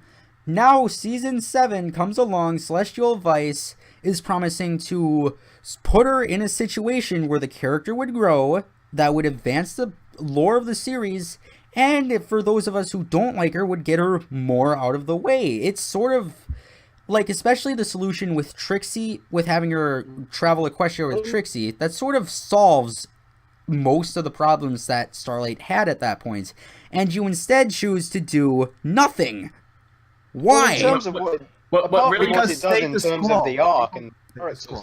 and so on. I mean, the fact that in the episode itself, it only had a sliver of a conflict on it, which was just kind of all dismissed at the end anyway, because it's kind of like, oh, where are they going to send Starlight? Oh, Yes. they're friends. It Celestial- doesn't matter. They're not going to send Starlight anywhere. Exactly. Yeah, It was a cop-out I mean- solution to not only So what was the point conflict of all the that, episode. Yeah, it's a pointless episode. Not only did it cop out of being anything at all, it cops Yeah. out of doing anything with. This is one of the big missteps in why Starlight is, in my opinion, a bit of a burning train wreck of a character that only now is actually being put out. Well, at least I mean, I think the episode could. I think the episode could have like had its cake and eat it too if they like set up Starlight like in a house in Ponyville, like that way she can still be a bigger part of the I episode. guess, but if you just decide, progress the character. you can Well, at least they accomplish didn't the have same thing by having her travel with Trixie, and then you give her a character to bounce off of with Trixie. Trixie's a traveling magician, and you can use them to reintroduce adventure episodes into the formula, which have kind of fallen off after season 5. The thing is, I was all for the idea of doing an opening that was just what they did, a single episode, not a two-parter, just a single episode, which was more down to earth and more slice of life. But it's like they took that idea and said, "Oh, slice of life got to be like boring stuff between stories where just nothing happens and people Exactly. talk and It feels like I don't know, but it's It's like it had to go. All right, we just had a big epic story. Now we've just got to sort of stand around and we have reflect to on cool that for an down episode the audience after and not actually that do big anything. episode. Yeah. Yes, we need that period of cool down to keep things properly paced, so we're not throwing things at the audience all the Yeah. time. You mean though, however long it was since the last season, that might I add, ended on a pretty sour Yeah. note, wasn't enough. And I mean, And at if you want to cool things down, just do a slice of life episode, like we mentioned season 3 earlier. Some of my favorite episodes. My favorite episode, the one that's Sleepless in Ponyville, the one with Scootaloo. In yes, season that was 3. a great episode. It's Indeed. but it's slice of life. It's a very simple conflict, and I think season 7 could benefit from a lot from season 8 could benefit a lot from being just simplified, the writing formula. It's a straightforward slice of life conflict, but a very powerful one and a very relatable I think the one. form And that's how you tell a story, and that would be a good sort of cool down story if they did something like that again. I don't really think they need a cooldown story for the premiere, to be perfectly honest, because Well- that's sort of what the hiatus Oh. already does by Yeah. nature of They being a don't, hiatus. but I mean, I don't think they needed a cool down story so much as they just needed variety, because it was a refreshing change from having every opener being something like an epic two-parter. Well, I'm gonna have to kind of disagree there, if only because the premiere is supposed to build hype for the season, the hiatus is already your cooldown, and you already have every episode in between the premiere and finale to tell your slice of life stories. If you want variety within a single season, especially with adventure episodes pretty much being extinct these days, save for like a few it's an endangered. The adventure episodes that the show was initially supposed to start off mixing in are sort of an endangered species these days. So I think now more than ever is sort of when we need the premiere to actually be exciting. Yeah. Well, I think after we had season 7, I would certainly not be against another premiere like that in season 8. So I'll say that. I would especially. Yep. I'm gonna close off on one final note for this. I was watching Headhunter Productions. It was his review on the movie, and he went on this big spiel that the back to basics approach of the movie. You have main 6, one big bad, a simple story, and it's that sort of back to basics approach, and it went on this big spiel on how with all the new things being thrown into the show and all the old things being thrown to the wayside, it's what the show needs. And at first I thought it was a bit arrogant to say that, but as I look more at season 7 as a whole, I've come to agree. We kind of need the movie and season 8 to take a more back to basics approach, in my opinion. Well, I'm not sure if I've seen that video. I'm probably going to go and check it out now. But I mean, I've been a while that the next My Little Pony, the show, not the movie, could really benefit from a back to basics sort of approach. Exactly. The movie was like the reverse of the film. Like it was too sort of basic and by the numbers. It was a lot of things just thrown into the mix. Yeah, I did think it was a bit too basic, but considering where the show is at this point, I can see why the old staff would want to take an extreme approach. Yeah. And the show would benefit from going more in that direction now. That's what I'm saying. Was quite an experimental postmodern sort of season that we've had. Yeah, I would season say. 6 and season 7 were both like ridiculously postmodern experimental seasons. I do think we need a sort of more, for lack of a better word, I would like it if season 8 took a more conservative approach, for lack of a better word. Yes. I think, well, obviously now they have the pillars so now we have another bonfire that we have to put out, so that's great. Use your premiere this time around. Give those pillar characters a sort of out for most of the season and go back to your Neo back to basics approach. I think that you can't really reverse 2 seasons of postmodernism, I think. But I think the best approach would be to take a sort of neoconservatism approach and sort of add Starlight now that she's in the main cast now, and Spike, and give more time back to the CMC and those other side characters and apply that sort of old school mindset to what we're now left with. Well, I think that they've kind of already addressed that in Shadowplay. Like Starswirl said that after being gone for so long, he wanted to like have a look around and stretch his legs and whatnot. Well, that's good. And a few of the and the pillars said something similar, so they kind of addressed that, though it's still a little bit. They kind of addressed that, but that's a bit of a weak excuse. And if you wanna just remind us Starswirl said that in the premiere, okay, fine, you still have 5 other characters to deal with who were just there for the finale. Okay, they said it. Great. That's literally the only thing they said for the whole episode. Well, Fluttershy's pillar, I can't remember her name. Okay, I'm not gonna. Okay, well, whatever her name was, she said she wanted to see what happened to her bayou. Yeah, that was Mage Meadowbrook. Yeah, Mage. Oh, Meadowbrook, yes. Yeah, that's it. Although Health of Information was a fantastic episode. Yes, and it's also took... Rather dark, but that's Another episode that took that same sort of neoconservatism approach that I was talking about. It focused on 2 of the original main 6 in a conflict that is meant to teach them a lesson instead of them teaching the rest of Equestria. Much like what we would have gotten in one of the first 5 seasons, and especially the first 4 seasons. What I also liked about it was Twilight and Fluttershy. They actually switched roles where, Twilight's the one who goes insane trying to study, but this time it was Fluttershy. I think a lot of people use this to criticize the episode. Oh, they're out of character. And I mean, I'm sorry they just swapped roles and it worked. Exactly. I'm sorry for hogging the role, but if we were in season 4 and got that episode, that would have been celebrated to the high heavens. Now it's used as a mark of criticism, not because it's actually a problem, but because we're so unadept to what the show used to be that when they go back to it and then play with that formula that we haven't even used in its normal form for a long time, it feels unnatural, and that shouldn't be the case. It didn't feel unnatural to me. I loved it. Well, yeah, we've been... Well, that's the thing. We've been in the fandom since, in my case, after Season 4 ended. We went back to those old episodes. How many newer fans are doing that? If you... Let's be real, a lot of the old fans that were there back then aren't here now. At least not like... There's a much smaller population of them. As the show goes on, the number of fans who were here since the beginning is going to shrink.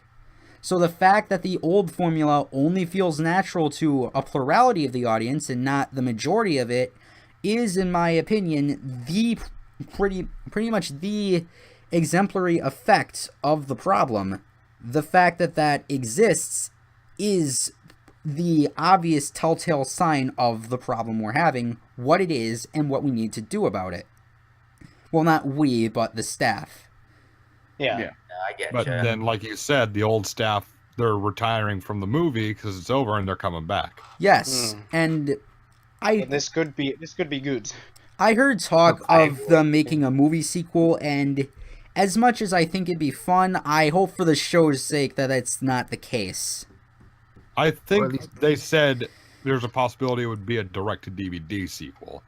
Oh, then it's just going to be a complete waste of time. Not even bothering It's still up it. in the air, though. They don't know. It's probably still on the drawing board, but I'm done hogging the mic for myself for a while. I think next would be Pat's turn, and then Trigger Happy will round out the podcast. Finally. So you want to talk about tea? Well, that was tempting, but instead I decided to go How for a about more... glassing someone? I decided to go for a more accessible topic and All right. stand up for someone who has been overhated by many, whose quest to make Equestria great again was denounced as So you're a foolish. secret Angel fan. Fuck no. I am defending the Storm King. Uh-oh. Oh, I You're love dead this to one. me. Funny. I love you Okay, too. okay, Rex. so what's your point here? So, Well, basically everyone says Storm King, oh, he wasn't a good villain, he had too little screen time. No, I'm standing up for an overhated so- villain. okay, I okay, thought he okay. did great. Give for, me a you good know, reason as to why he's good. Well, first of all, like, people say he had no screen time so he was forgettable, but in my opinion, like, he made every single second of screen time count because he was so damn funny. I mean, I agree. We're talking about him, being so he can't be funny is forgettable. one thing. Who talks about But- Sunset as a villain other than to shit on her villainhood and praise her reformation? We're talking about Storm King, so I think the claim that he's forgettable doesn't really hold water.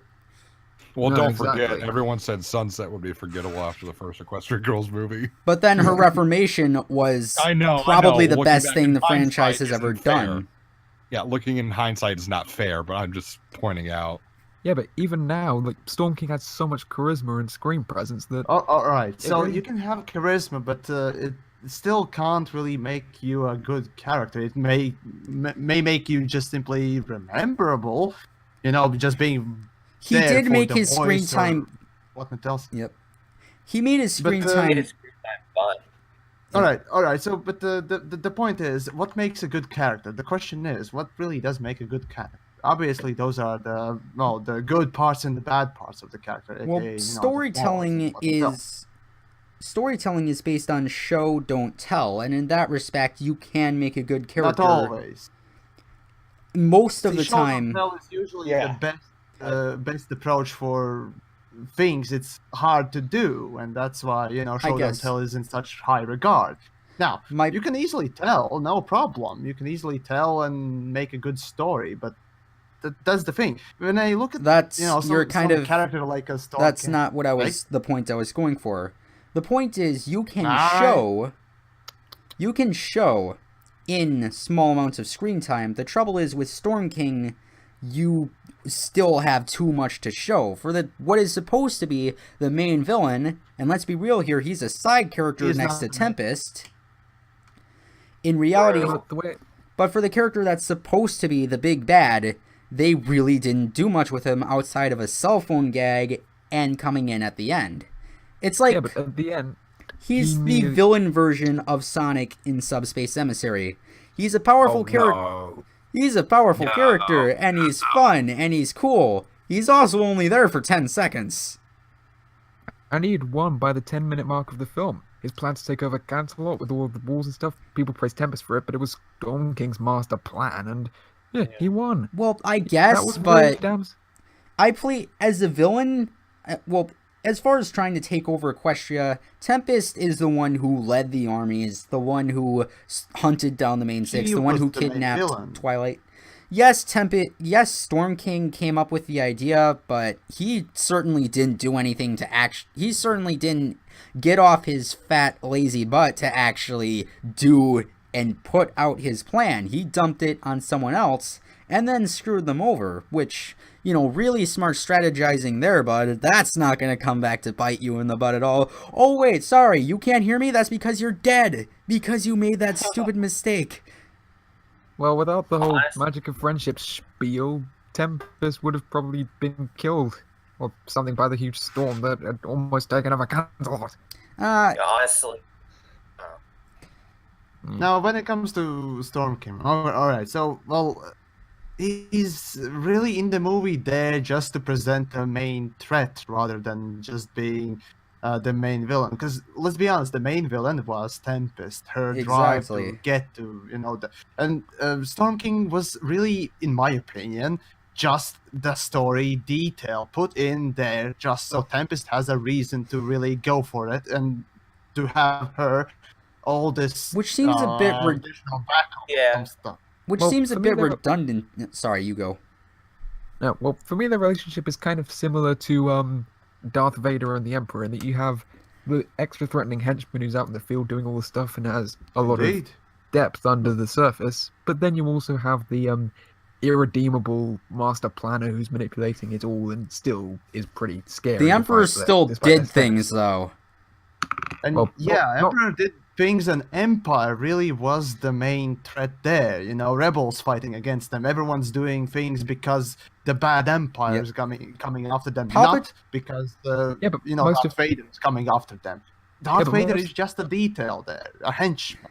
Darth Vader but most of actually serves in the story as a He not only is the henchman story-wise, he actually functions as a henchman in his actions. We're shown that he's the henchman. With Tempest, we're just told she's Storm King's henchman, when in reality, she is the only one doing anything. Well, I mean, I guess Well, she's the Grubber one- does things, but it's also Grubber. He's kind of the Annoying. gargoyles of MLP the movie. He's unnecessary sidekick.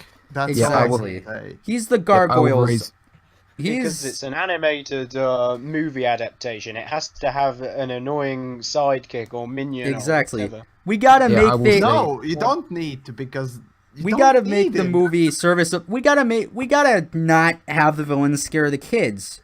Okay, Yeah, well- one, no you don't. Kids are a lot more mature than you give them credit for, or at least most of Indeed. them are. And two, if I was a kid, I would want the villain to actually be... Even as a kid, I hated this trope because I want the villain to feel threatening. They're the villain. That's their freaking job. And Yeah, number well- 3, it's just... I had something else and I forgot it. Dang it. Yeah, I hate when that. But yeah, I'm not going to raise any words to defend Grubber. He was a waste No. of Michael Pena. I but saw... I watched AMY's video on the movie last night, and he actually liked Grubber, if I'm remembering correctly, and I do not get that at all. Nope. Back on Storm King.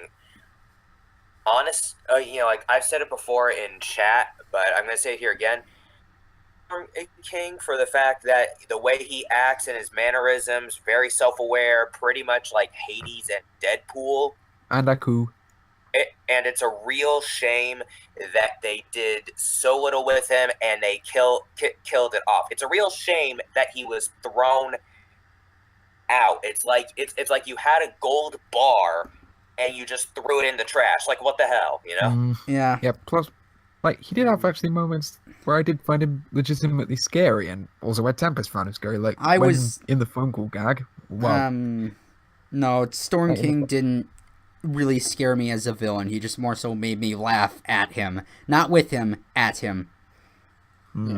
Yeah, but in the weird phone call thingy when he says to It's tells just a Tempest to go detail. after the main six, he threatens her, saying, "Your home will be the only thing broken if you fail." And he Well, manages yeah, to but scare that's something Tempest so that every she He's doesn't villain just know. there does. to That's give par for the Tempest course. that motivation. Simple as that. There's Tempest nothing has else. Tempest has the backstory to motivate her, so Storm King is a bit unnecessary.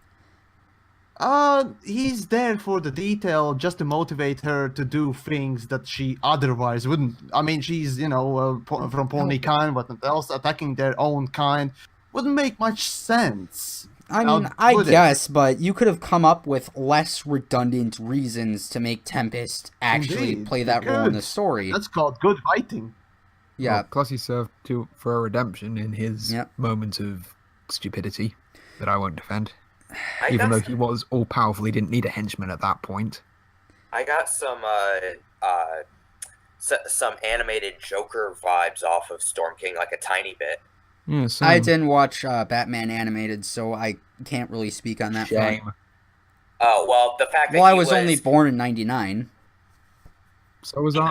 The fact that he was like slightly scary mixed in with the funny. You know what I mean?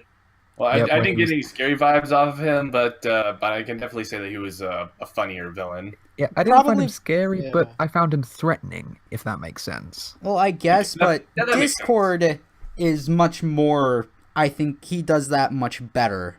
Whereas he's funny, he's hilarious, and he's also threatening because holy crap, this guy can completely wreck the world with the snap of his fingers. How is that not terrifying? I'm sorry, but actually realistically think about Discord for 2 seconds and you'll immediately see why he's a threat and why he sort of plays that Joker role way better than Storm King ever will. And he has screen time to boot. Well, plus he wasn't killed off in his first appearance. Oh, that's yeah, true. and Discord that's the was- sucky thing about Storm King. He had a huge amount of potential. Discord was Well, he was reformed too shown- soon, I think. Well, Storm King was shown dancing in the credits, but that was a credits gag, so it probably wasn't canon. No. Okay. No. Credits are only about as canon as the comics, I think. I think Unless they they're can be Marvel. afforded. I don't watch Marvel. I don't care about superheroes, so. Well, that's why I didn't watch Batman animated either. Superheroes don't interest me. Same goes for most Okay. anime. It doesn't interest me. Sacrilege. Indeed. Blasphemer. Next you'll Well, be saying you don't like tea. Pitchforks, where are the pitchforks? Well, my archetype is Excellent. that of the villain who wants to destroy everything. I probably should be the guy who commits sacrilege. Let me guess, you don't like tea either. I've only ever tried one kind, so I can't really fairly say that.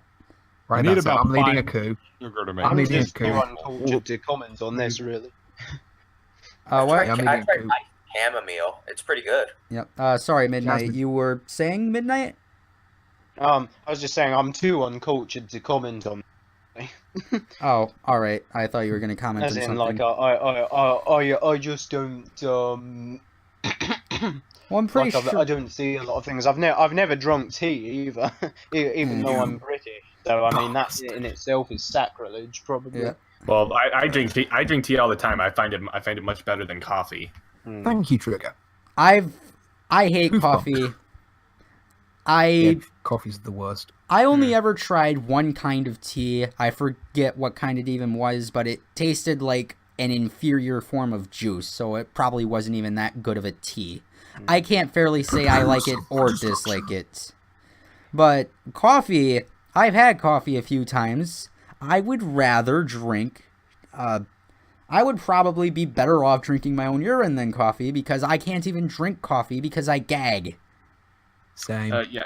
I mean, I don't like coffee, but I do see why people drink it because It's for the energy boost, but even then, I would sooner just have an energy drink because that tastes good and gives me an energy boost. I Okay, would I get- sooner have Mountain Dew. I'm addicted to Calm vanilla, the fuck so down. I'd sooner have alcohol because alcohol's actually good. mm, I'm not I- 21 yet. I think my dad is Those- training me to hate What are you talking alcohol. about? Well, So in terms okay. of defending Storm King, did I fail? Yeah. I'm Well, it not was gonna. worth a shot. I'm not gonna say you failed or succeeded as much as just made a point. You're that Right, guy some standing on a decent box points. giving its. Yeah, Yeah, I really some. should. I think that's Yeah, more so subjective, but everything, that's my- in my opinion, that Storm King does right, Discord did better in Season 2, I'm and not had gonna screen argue time with to that. boot. Yeah, I'm not gonna. Yeah, argue with that's that. true. I can't argue with that. Yeah, I so, I should if, have bought a soapbox. alright, so if Pat's done, Trigger, it would be your turn to round out the podcast. And All right. we've been going for like 2 hours now, so probably a good idea. Yikes. Yeah, okay. I wanted to talk about secondary characters being called by the map, because if you saw my collaboration with Wooden Sword, you'll know that my one problem with Royal Problem was the implication that Starlight was being called because she's just that special. Or I mean, and the writers have a chance to, have a chance to address this by sending other secondary characters being called. And Spike was called at one point, Yeah. if I remember Yeah, I correctly. know. That was because of his idiocy. Yeah, and I was That didn't thinking really make like, any sense anyway. Yeah, Yeah, I was tried thinking- to explain that in my review, but I just couldn't really explain it well, so I cut it. Yeah, and I was Yeah. thinking, like, if the writers are going to address this, how would they address this, and how would it fit within the show?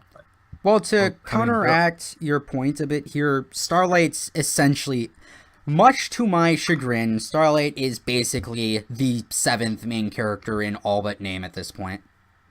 8. Indeed. Kinda. 8th, I guess, Yeah, but at this point she's taken precedence over even Spike.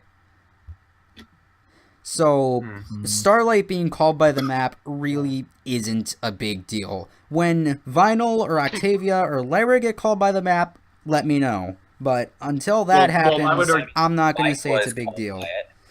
Well, I Season would eight, argue that'd that be I would argue that Octavia and Vinyl being called, those are like third tier characters. I was thinking more characters like If Big even- Mac, The CMC? Yeah. Oh, I honestly I think see some of those. CMC being called. That could That work. might happen. Well, to be perfectly Well, honest, I I think some of the thought- third tier should be promoted to second tier at this point, but that's just me. The thing is, Doctor actually, in the I think 8th we've got enough season- second tier characters to be doing on with already that aren't developed enough. I mean, how many times have we seen Cheerily recently? Oh, that's true. I mean, Cheerily could be called. That'd be interesting. It'd be Yeah. And interesting, I was so but- happy when I was so happy when Zecora finally got an episode. As the last Indeed. season. Yeah, we She got 2 episodes, so Yeah. One was good, one was not so good. Yeah, that I was think, another I thing think, that made me happy, though. I gotta say, I think Maud could be called. Maud would be would interesting. No. But she doesn't have a It'd be kitty. in- She needs Maud needs someone to bounce off of, though. Oh yeah, that's true. Which actually leads me to another thing that I think they should do. Like, if they are going to send second tier characters on these quests, they need to be careful of how they do with it. They need to be careful on like how they do it. And I think the best way for them to ease the audience into this idea would be sending the second tier characters with the main 6. Like send Pinky with Maud on an adventure. Just an example. Yeah, that might be an Pinky idea. could I mean, excuse with it all as a these things, sister's vacation. it's not necessarily what you do; it's about how you execute. I mean, you can take that. I mean, whether you write a good story with it is another matter, but there's potential in it. I would disagree that storytelling is all about execution, to be perfectly honest. I would agree with. I can't talk tonight. I would disagree. I would disagree. Words. I mean, you can have a story with a really interesting premise and a Yeah. really interesting, You need characters. But if your execution is sloppy, you're not going to be entertaining anybody. It's like 2 halves of the same Yeah. coin. If you have a good story and execute it badly, you're not going to end up with a great product. But the same thing goes for if you execute something that isn't that. You can have something that's boring or just isn't that great and execute it perfectly.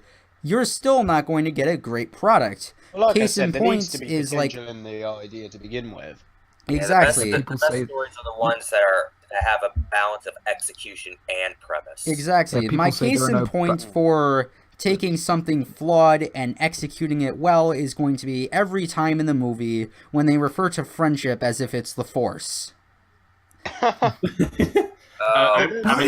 have never heard them speak about friendship like that. Oh, well, let's Well, I take. will say, I'll give you a sometimes specific it's- word-for-word example. Tempest and boy. Twilight are exchanging on the blimp.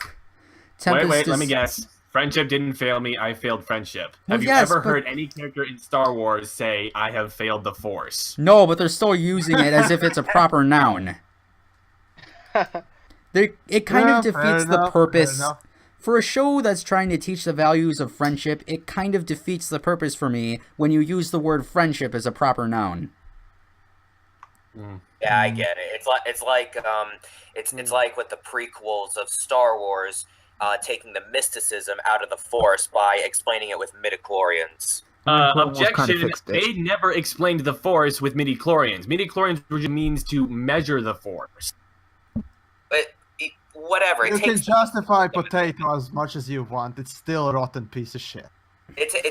whatever. It takes the mysticism out of it by basically making it more scientific instead of mystical. It takes out the speciality of Yoda's speech to Luke in Empire Strikes Back about the Force being something that surrounds us and binds us and makes us all one.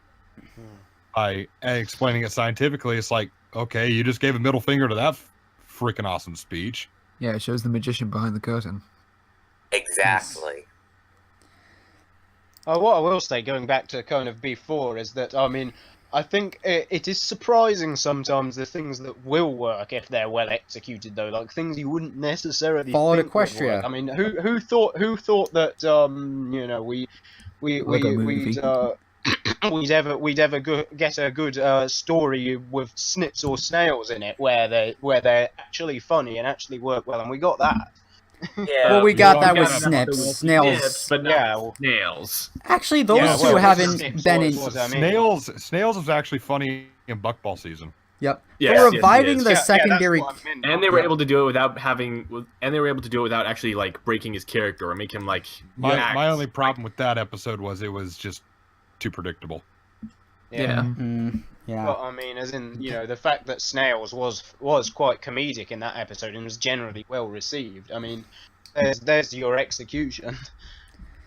I don't think Even a about character anything like that can be ever. funny, and when you tell good jokes with it. Well, even then, Snips was more of a side character in that episode. But on the topic of secondary characters that need to be that could be reintroduced, where the heck are Snips and Snails? Not that anyone misses them, but let's they say have they're kind in- of I mean, Disappointed. they're in the title sequence. I don't think I've ever Where are seen they? them like in with the CMC crowd. I don't Like, think they they ever They really were, even in they were in Twilight Time, but they were trying to butter the CMC up. they weren't even Oh, yeah, in season 7. I don't think. Like, I could be I wrong. think Maybe you're they. right. I don't think I've seen them at once in season 7. Yeah, maybe they showed up in the background Well, somewhere, season but 7, they are trying to bring in new small kid characters, and for whatever reason, am I right? That's assuming that they are just kid OCs that, I don't know, won a lottery or something. Mm. Who knows? Because I have that suspicion. Well, oh well, maybe I'm just wrong. Season 7 was a whole mixed bag of everything except for what it really should have been. I thought it was okay. It Yeah, was I would- I would okay. Season 7's okay, sure. I would It's definitely say that it was a mixed bag. It's okay to watch, but if you actually pick it apart and look at what it is, it shouldn't exist. At the very least, nowhere near its Why? current form. What? Oh, that's a bit harsh. Yeah. Well, No, there's okay. just It needs a no. lot of reworking. It feels like the first draft. Now, when I first watched a couple of first episodes of the season 7, let's see, the first was Celestial Advice. Now, that was pretty well done. Okay, sure. What else? And the second one was the bottled bottling up. anger thing. Yeah, bottle up. And as I looked in the background, it really felt that animators or artists just didn't have, funds to flesh it out properly, because every set, every scene just felt rather bland, and then there were a couple of episodes that actually looked really good and whatnot else. And that's the thing with the season 7. Now, it's all in as a whole thing is, as you say, mixed bag, obviously, but well, it's mixed because there are some really quality episodes and there are really shit ones, and so having these two rather opposite extremes is, well, obviously gonna bring you that mixed bag. But that's sort of what I was saying. When I said it shouldn't exist, I meant more on a structural level. It shouldn't be the way it is. It's not consistent. There's no direction in season 7. It just sort of aimlessly wanders from one postmodern experiment to another. No direction. The second one was forced with those pillars. Stuff things. It's consistent in the fact that they seem reluctant to just tell straightforward stories. One of the storylines in MLP have been Avatar or anything. Well, yeah, but that's because Avatar had like a set path. It knew where it wanted to go, and it went there. Have something to add, because Trigger? it had competent writers also. That's a thing. Yeah. Actually, what Onyx said a moment ago about the episodes being like the first draft, I actually think that makes like a scary amount of sense. Like one of my favorite episodes of season 7 was A Health of Information, and there was one element in that episode that is fundamentally flawed. Like when they're reading the journal to figure out where Mage Metalbrook got the cure, they conveniently left out how the information that they needed wasn't in the journal. Yeah, you would think that a proper, even a hillbilly sort of a, I don't know, bushman, for example, would write a cure into that instead of describing your journey.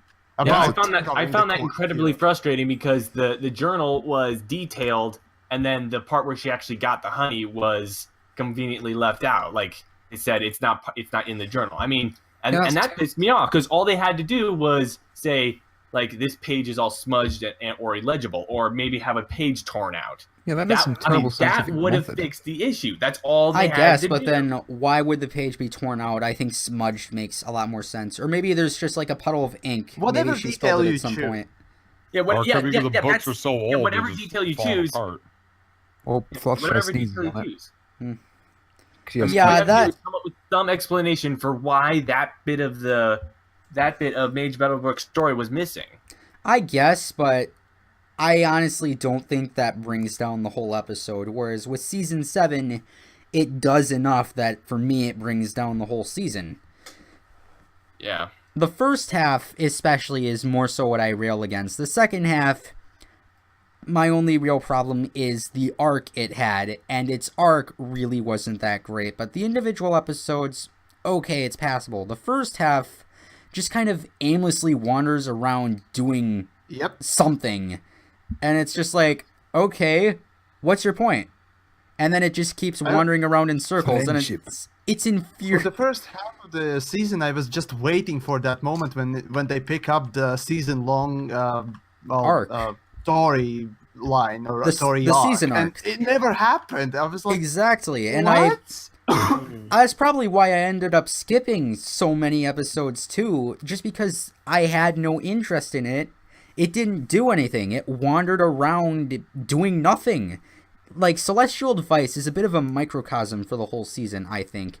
It builds itself up, and then cops out, and then just proceeds to do nothing. Season 7 is the same way. It builds itself, it does a few episodes to build itself up, like, hey, this is the new season. And then it cops itself out of actually doing what everyone wants it to do, and then wanders around doing nothing for no reason. It just kind of exists. Yeah, but then again, I guess on the bright side, it's kind of better to have, I guess, half this season at least dedicated for the whole arc for the season rather than just not we having got it. a season arc, maybe, I guess, but is the season arc good enough to justify its existence versus nothing? Hey, you guys can hear me, right? Yeah. Yeah. Okay, Okay. It's just that thing says like RTC disconnected, and I was worried. Okay. But Yeah, if you think about the season 7 arc, it was so on the nose when, at least for me, when it came to pillars. I had the They opposite. are, for me, they're basically just attempt for Hasbro to sort of Sell advertise toys. not sell toys, advertise their comic line. That was what I saw in it, really. It was just a cynical way, especially the campfire tales, just to quickly pump out these advertisements for comic book side of the thing. I don't read the comic. I don't read the comics, so I had the exact opposite problem in that it kind of felt too subtle, too esoteric to actually do anything competently. Okay. But Okay, that's what I'm good gonna to do. know. Yeah, I know. The point is, I think at this point I'm just going to redress everything wrong with season 7 in one easy, digestible block. Brave for shameless self-promotion.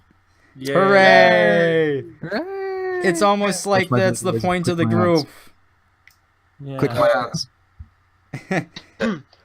It's By the not way, I my was fault. looking up It's According to the fandom wiki, Snips and Snails have technically had 3 background appearances in season 7. However, all of them were in a picture in Twilight's mirror, which Thanks, doesn't Celestia. really count. wow. That is. Oh, boy. I mean, Imagine me, I I thought think it's- Sakura was underused. I think it's a crime that they're in the show's opener now. yeah, they're there Discord. in the opening, and I don't then, know like, why they are. I really don't know why they are. I don't Yeah. care that they're in the Discord opening. window. I don't care that they're in the opening. My problem is they're in the opening for no reason. Yeah. Yeah. I mean, heck, if season 8, it would make more sense to put Trixie in the opening now. Yeah.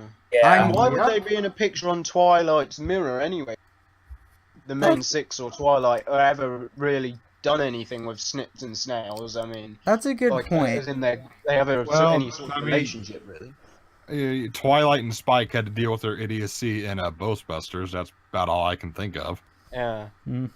Yeah. So if that's And they got see- tortured in Magic Duel, Yep. which was so satisfying to see. So if I kind of forgot what the original topic we were discussing was. Oh, it was secondary characters being sent on map quests. Wow, Yeah. we really went I off think we topic with that. diverged Yep. at some point. Well, I think if we're not going to bother to aimlessly, we've become season 7. Yeah. That sounds about right. A metaphor for it, rather. That's kind of this whole podcast. I stole the show for half of it, and I apologize, and then the rest of it, we just aimlessly wandered around and spent too I wouldn't long. mind a future podcast of us just doing this. Yeah, We could fair do enough. that. What? That's One what of the the Crimes first. Against Humanity gonna one. come back as the Shadow King. Yeah, that's I Well, why believe not what another Crimes the. Against Humanity one? Yeah, isn't that what the first episode was? Was we just sat around and bullshit for an Yeah. hour? Yeah, I guess but we had to gut most of it for some reason. I think it was because we ended up having like audio difficulties. Yeah. You're still recording, right, Onyx? Yes, I am still recording. Just OBS Just is checking. running in the background here. Sure. Yeah. Just checking. Yes, it says stop recording, and the audio bars are moving. Okay, you know what to not to do, right? Good. Moving on. All right, so I assume that's everyone then. Everyone's had their turn. I can't imagine editors coming back at this point. No, I don't think so. We've been going for. I don't even know how long this recording is at this point. Well, It's going to I think be a we've all pain. been together for almost 3 hours now. Yeah. It's 11:30. If we include the first recording, we've been around for like 4.5 hours at this. So, and Wow. the worst part is there's really not much I can cut from the recording when I think back on it. If you really want to, you can. You're going to cut pretty enjoy much editing everything. this one. Yeah, Yeah, have fun. Yeah, there's not going to be much to edit. We didn't die. The chat didn't really die down, and there's not much to really cut out except for maybe the half hour at the end that we did nothing. but Hmm. even So then, we're that doing outros or something? No, just cut to yeah. black. No, I think we're just gonna do an actual outro and cap it off. Yeah. Anything anyone wants to add? Hugs, not drugs. Poor Changeling is gonna get fucked. Even Please more. watch my box set review. Hooray for Don't- self-promotion! Do not ever hack my channel again, Ash. All right, we'll call that a wrap. All right. All right, Okay. thanks for watching. Remember to like, comment, subscribe, and share to myself, to everyone else, and to the room. This is Onyx the Dragon. That's everyone else. We are signing off. Cut, that's a wrap. Well, that was fun. Oh,